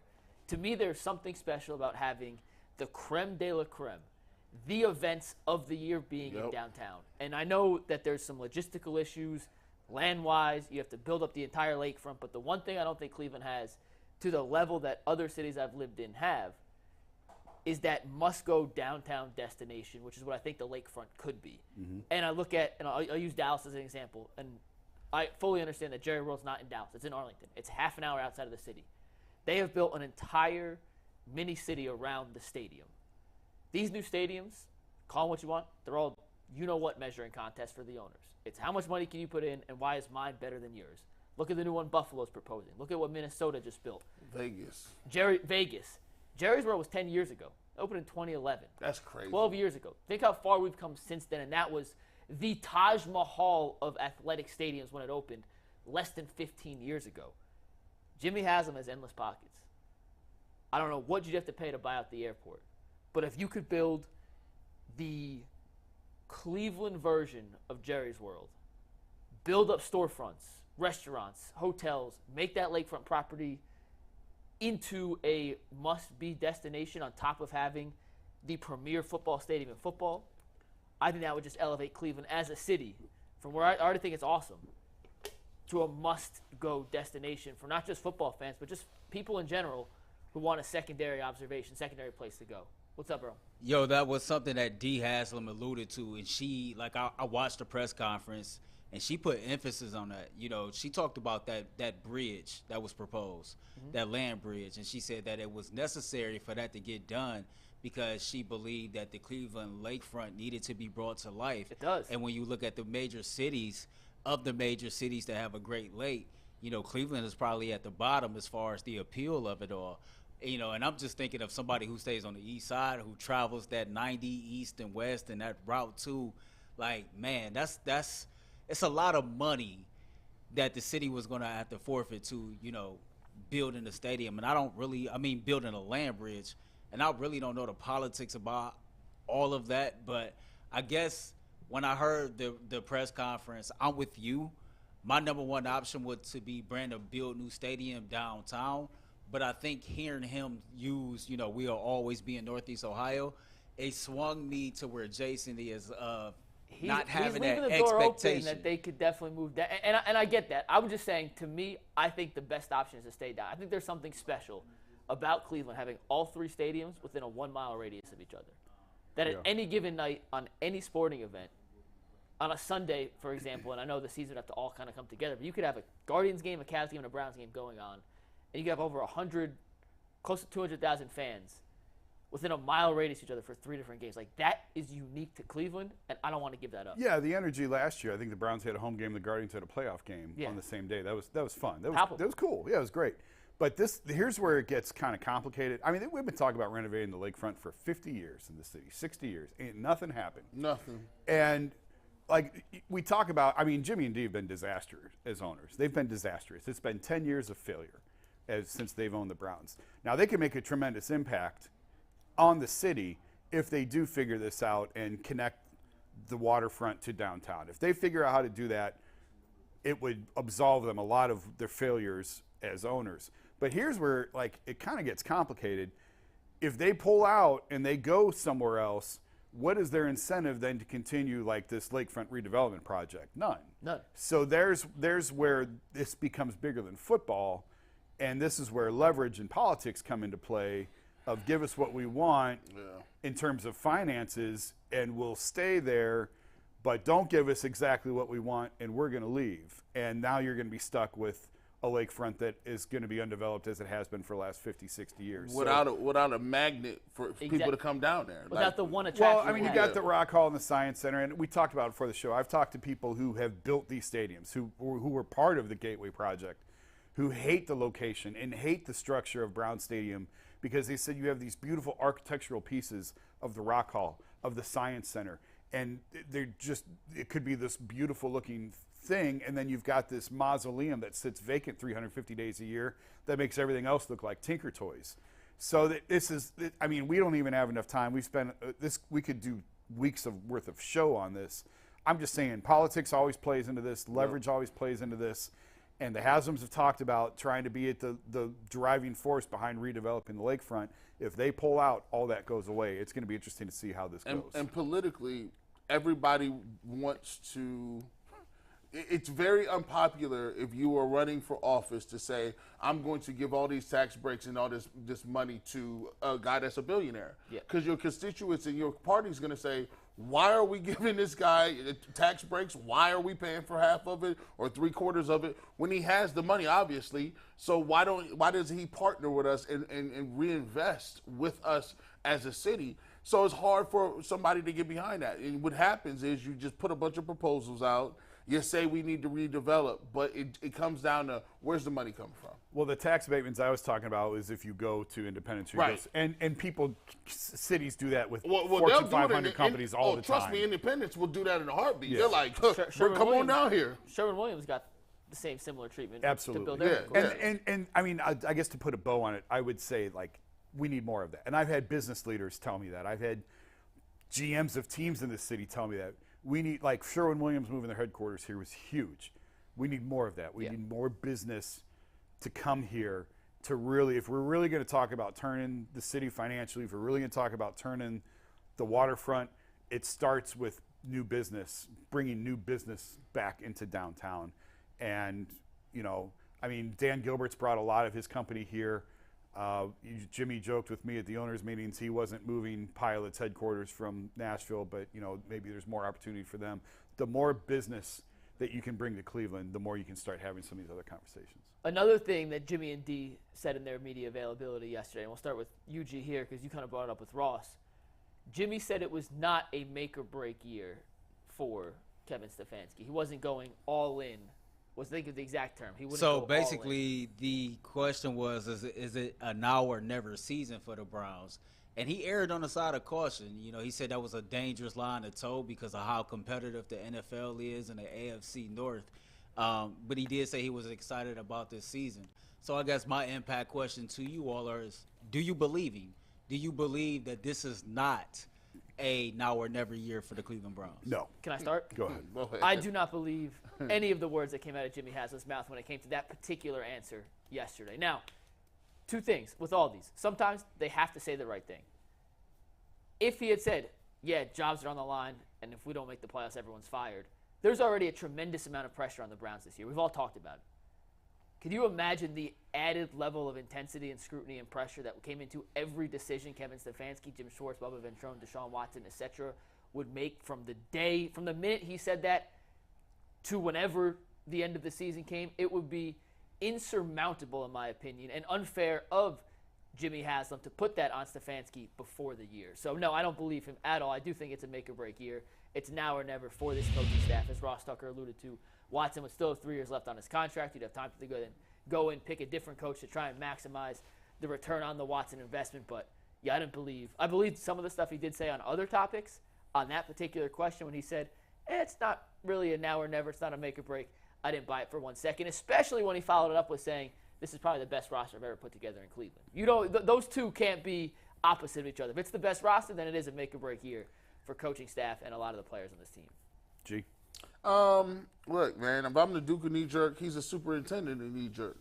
He gets it, like, his stuff will switch over dinner. Like, Jimmy has them, like, change the jerseys. Jimmy, we can't do that for 3 years. I said change them. I don't like them. I don't like peas. And, like, it's just not going to work like that. The thing is, he knows good and well. And I always point to this line of demarcation right here. When the Bengals was drafting right along with you, and the Bengals got the 3rd pick overall, right? I think it was a 3rd pick overall. They were terrible. They won like 2 games. And then they went to the Super Bowl the next year. All bets is off. I was like, you know what, damn it. They sold us on this 3 to 5 year plan every 3 to 5 years. And the Bengals just went to the Super Bowl with a quarterback with no O-line. He just tore his ACL too. Off an ACL injury. And I'm like, so we got to keep resetting this. And no.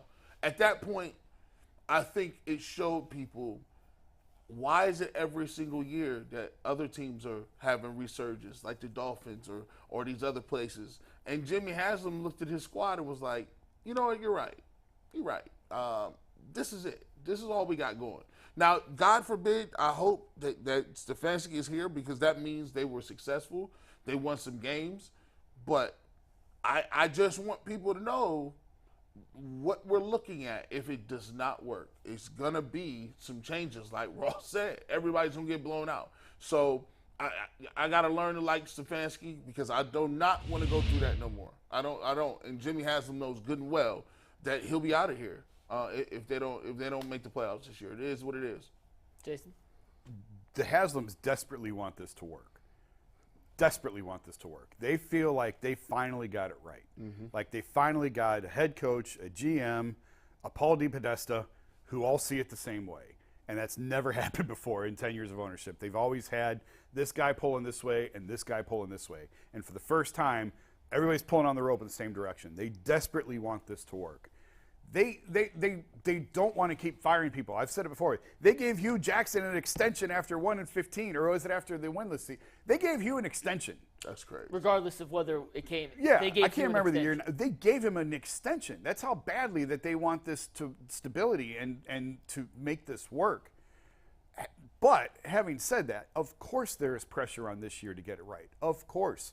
We've talked about, like, listen, you don't want to talk about the collateral damage. You don't want to think about Miles and it could be Nick Chubb going away for other reasons if this doesn't work. Yeah. Like, there is so much at stake this year, and the Browns feel it because some of the little nuanced stuff that they've done behind the scenes that fans don't see, the way that they've sort of opened up a little bit more to the media and the way that they've let the media in this offseason, they've let them in a little bit more on the process, and they're thinking behind things, both front office and coaching staff. This whole trip to Greenbrier this week that's crazy. Is it's basically day camp and let's all get along and kumbaya shit and all that, like trying to get these guys to fight together and be a team because of what is at stake. They all know it. Yes, this is a make or break year. I just got done telling. I still think it could be a bye-week firing because there's so much pressure on this team. If you wait until week 8 or week 9, the season's over. What are you saving? If you do it early, you still have a chance later on. That's why I think, God, I hope I'm wrong, but this is setting up like a bye-week firing with all these division games early because there's enough of a season to salvage if it's not going well. That's your barometer, Jason, too. Think about it. If you go to that season and you lose to the Bengals, the Steelers, and the Ravens, if you're 1-3 at the bye, what else do you need to know? I mean, that's bad. If you get to the bye and your only win is over the Titans, which by the way is no gimme. No, that is not a gimme on the schedule. No. I just look at that and go, man, this is setting up to be really, really bad. And I hope I'm wrong. I hope they're 4-0 at the bye. I hope they're 3-1, and we don't have to have this conversation because Haslam's truly don't. They want this to work. They feel like they finally got it right. Everybody in the organization looks at it the same way, sees it the same way. Doesn't mean they always agree on everything, but you don't have the GM throwing guys out of meetings, which is what was happening when John Dorsey was here. He was kicking DePodesta's staff out of meetings. Like, you don't have that now. So I hope it works. I hope it works. Is there any world where you guys see one or the other making it? So basically, is there any world where Andrew Berry is still here, but Kevin Stefanski is not? Sure. I can see it. And like I keep pointing out, and I've had people in the organization tell me that doesn't matter anymore, but Kevin was here first. Yeah, he was. They picked the head coach and then the GM. That's why I asked the question. So that tells me the priority was on the head coach. But yeah, I mean, if they're 2-6 or whatever, the coach is probably getting fired, and then maybe the GM decision is made after the season. I don't know what firing the GM does in the middle of the season. I don't know what good that is going to do. No. So maybe it's not a long gap between when one goes and the other goes, but yeah, there's a scenario where one stays and one goes. I said it before with Kobe Altman. We were talking about Donovan Mitchell. A GM's job is to put a roster together that puts you in the conversation. Yeah. Andrew Berry did his job. Yep. Hiring the right coaches, bringing the right free agents, making the right trades. We hope the draft picks hit. But he did the right job and a phenomenal job, in my opinion, of assembling a roster that could be in the championship conversation. Those are the ingredients. Kevin Stefanski's the cook. Jason, you don't cook very often, do you? I enjoy cooking, but I wouldn't say I do it often. Do you cook a lot?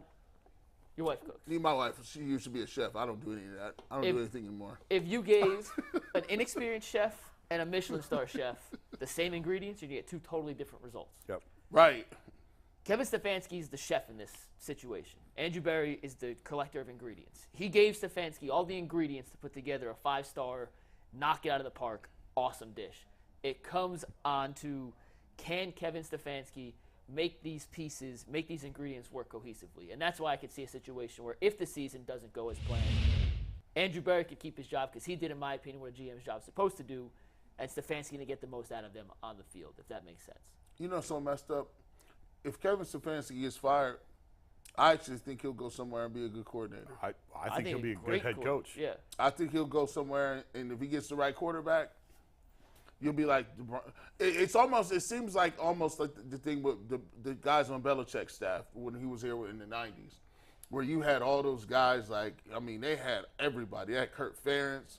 I think, wasn't John Gruden here a little bit? No, where he was in Green Bay. But I know, obviously, Nick Saban was here. There was a bunch of guys. Jim Schwartz was part of that staff a little bit too. So they had a bunch of guys. I think he'd be great. There's a lot of coaches that need to fail first to then become good head coaches. I mean, you look at the track record of a lot of guys in the NFL that are successful today. Belichick's the prime example. He had to learn what didn't work before he could learn what did work. And I'm not saying that's necessarily a Stefanski situation here, but there is a world where Stefanski, the season doesn't go as planned, he gets fired, gets a second chance in a year or two, or maybe even that same offseason. I'd be quicker than that. And then all of a sudden, something clicks for whatever reason, and we're looking back like, why didn't it work here? And those questions, there's never a concrete answer to why it didn't work. But it doesn't mean he's not a good head coach if it doesn't work here. I think if it doesn't work here, I think Kevin will get another opportunity sooner than later, like very quickly, and I think he'll be one way or another. He's going to be a good head coach in this league, and Jay's talked about it. He's a good seed in bad soil. Yeah. And that very well could be just the explanation behind it. I hope it doesn't get to that. I hope this is the end of those conversations, but it's the reality where they're at. All right, so this was the great talking point number 2 of this topic. But, Jason, I have this overconfidence that it won't get to that. I've said it on this show, I think, last week, 2 weeks ago. You know, this is a great conversation, but it's not going to come down to that. I think that they have learned from their mistakes. I think that the first 3 years for him, Kevin Stefanski and Andrew Berry, you know, they've learned a lot. There's been a lot of trial and error. I think they both have grown from their mistakes. I think the team and the organization overall has come a long way since Kevin Stefanski took over as head coach. And I think this is the year that it's all going to be put together. And I said it then, and I'll say it now. The Browns have the potential to go play in the AFC Championship this year. And when I look at the teams in the AFC, I don't believe that there are, quote-unquote, many teams that are better than the Browns.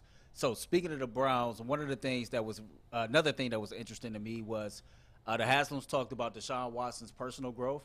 They talked about him emerging as a leader of this team and that they were proud of the man that he was becoming and the athlete that he was becoming. So it raised the thought in my head. 2 questions. 1, is Deshaun Watson the undisputed leader of the Cleveland Browns now? And then 2, is he a team captain this year? Who wants to start? I don't think he's the undisputed leader of the team because, you know, like when you playing football, you know, I'll give you a quick story. We had Ryan Hawk, right? So it's A.J. Hawk's brother, right? He played at Miami. He threw for a bunch of yards, and he transferred to OU, right? So we like, oh, hell yeah. Name brand recognition. This is what we talking about. We about to go. We about to kill. We about to ball. And then we forgot we were still having option tendencies. We still didn't have no offensive line that could pass block. And we was running fullback dive, and it just didn't work. He was on talent, he was the best quarterback, but in the system and what we was doing, it just wasn't. It didn't click like that. And so when you look at it, you got to have results first. Like, here, you can't be the undisputed leader until you get that fourth quarter comeback, or when the defense give up a late score and you say, no, dog, I got it, right? You need that thing. Remember when Baker Mayfield came in against the Jets? Mm-hmm. And it was down a couple touchdowns or whatever. You know, he throws a pass to Jarvis Landry that was a laser. I don't even know how he still caught it. And then they got the Philly throwback special or whatever the case may be. When they came back and won that game, that's when he became the leader. Yeah. That right there, it was undisputed. Deshaun Watson has to have a signature moment. When you get a signature moment that says, I am here, I have arrived, fans will get behind you, the team will get behind you, coaches will get behind you, and the media will actually get behind you too, because the media is still at this point not even giving him the benefit of the doubt. But when they see it and be like, okay, all right, well now it's different. Can I give you a basketball example of that that's almost dead on spot, similar to the Deshaun Watson situation here? So my sophomore year going into my junior, we got this transfer. I played at Emerson College D3. It's not the NFL, I get it, different sport. Came in, mid-season. His name was John Goldberg, 6'4", small forward, do everything our coaches told us when he came in. He's going to be the best one on the team next year. He should be a D1 bat. He should not be here. I don't know how we got him to come here. He wants to come here. He can't say to sit out. And you see him in practice, and obviously he's awesome. But he's kind of quiet, kind of learning his role, trying to fit in. And they wanted him to be the leader, but he couldn't be the leader because he wasn't playing. Right. We go into that offseason, and they're like, hey, he's our captain. And we still have never actually played with this guy. We've practiced with him, but we've never been on the court in a battle with him. And he's trying to give us these rah-rah speeches, and he's a nice guy. Like, nothing wrong with G. I still talk to him all the time, but we don't want him bought in yet. And in the first scrimmage, and it's a scrimmage, tie game, they see these setup situations, and the way we did the scrimmage was controlled. So we had one offensive possession, tie game, 20 seconds left, one defense of both teams.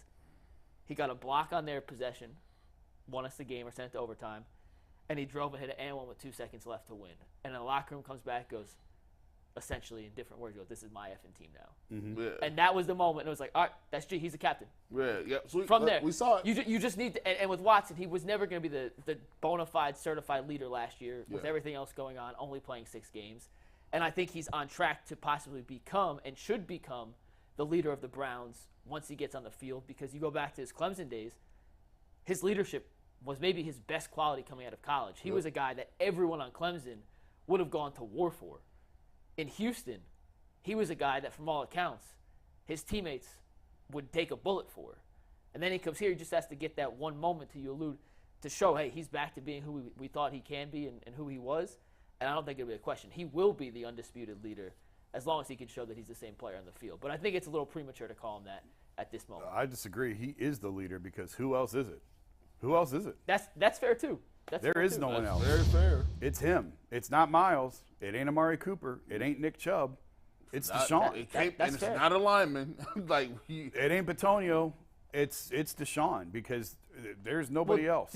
So I don't disagree with that at all. But do you think the rest of the team can buy in before there's that cinching moment? Yes. I think that they've already bought in. They loved this guy last year. Like, when he wasn't playing, these dudes loved him. Like, they took to him.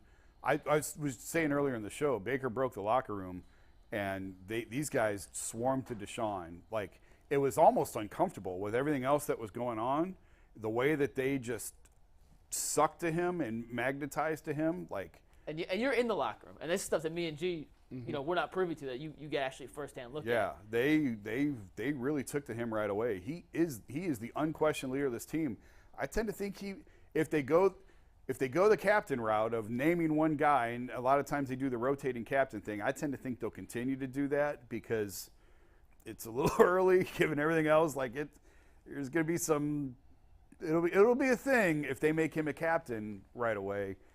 But he is whether he's got a C on his jersey or not, he is the leader of that franchise. You can love it, you can hate it. He is the leader of that franchise. As far as the captain thing and wearing a C, he definitely is about to get the captain. Like, I look at quarterbacks that were Matt Ryan was the captain on the Colts. Carson Wentz, they gave him a captain. I'm like, the quarterback literally has to be the captain. It just is what it is. Like, it's just. I mean, they control too much of the way you play. They got the ball every single play, and it's weird to have a lineman be a captain, because linemen don't affect the game in a way like that. Do you know what is cool about Deshaun Watson? Did you finish the quarterback documentary? No. Have you gotten through most of it? Oh yeah, Netflix? I gotta watch that. Yeah. So there's 3 guys, right? Of all the Marcus Mariota scenes, I think it was pretty evident to me that he might be a solid quarterback. But, like, as far as the leadership and the alpha dog mentality, I don't think that exists. He just looked like he was scared. There's not a bone.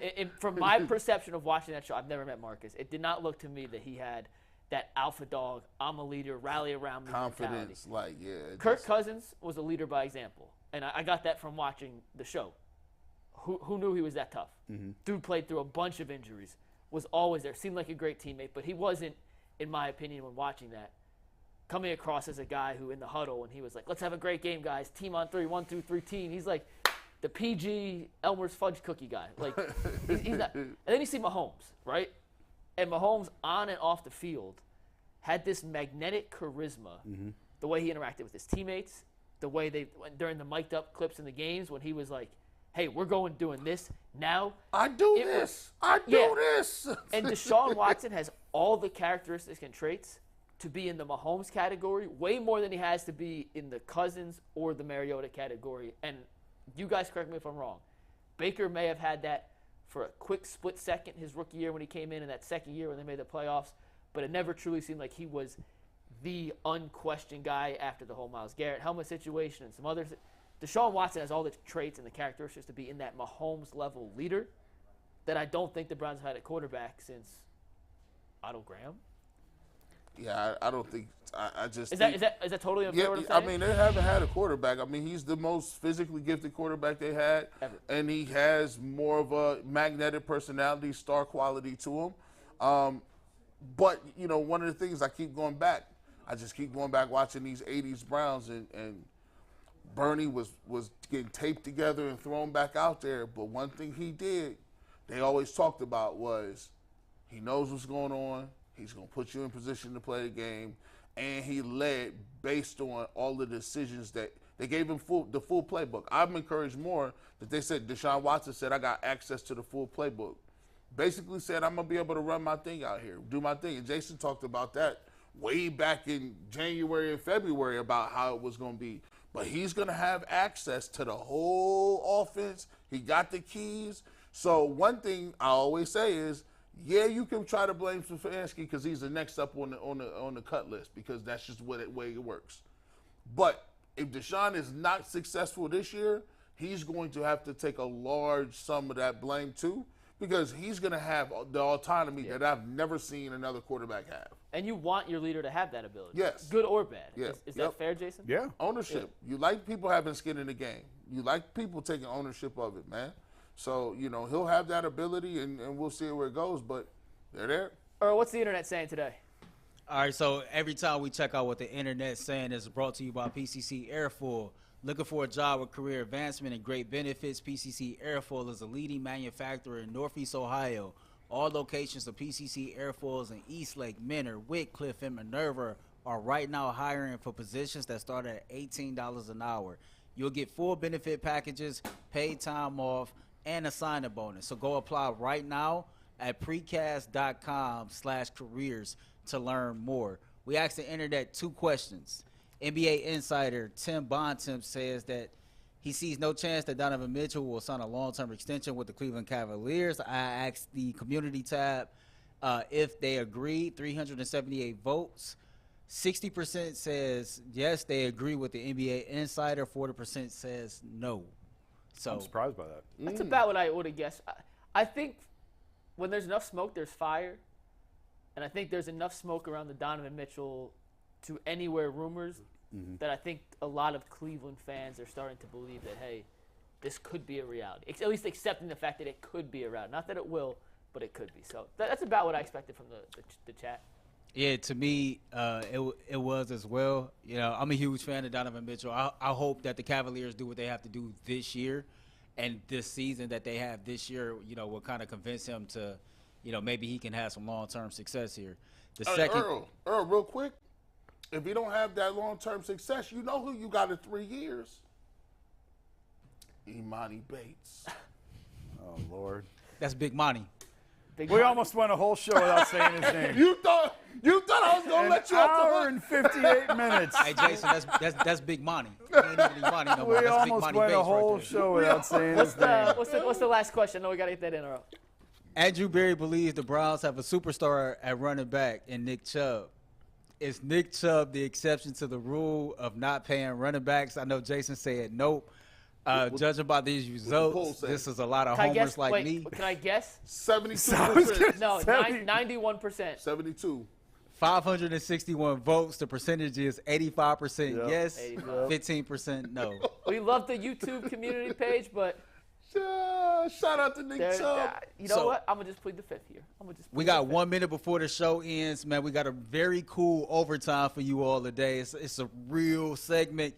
I went on FanDuel, and I got 11 current props for the Cleveland Browns season.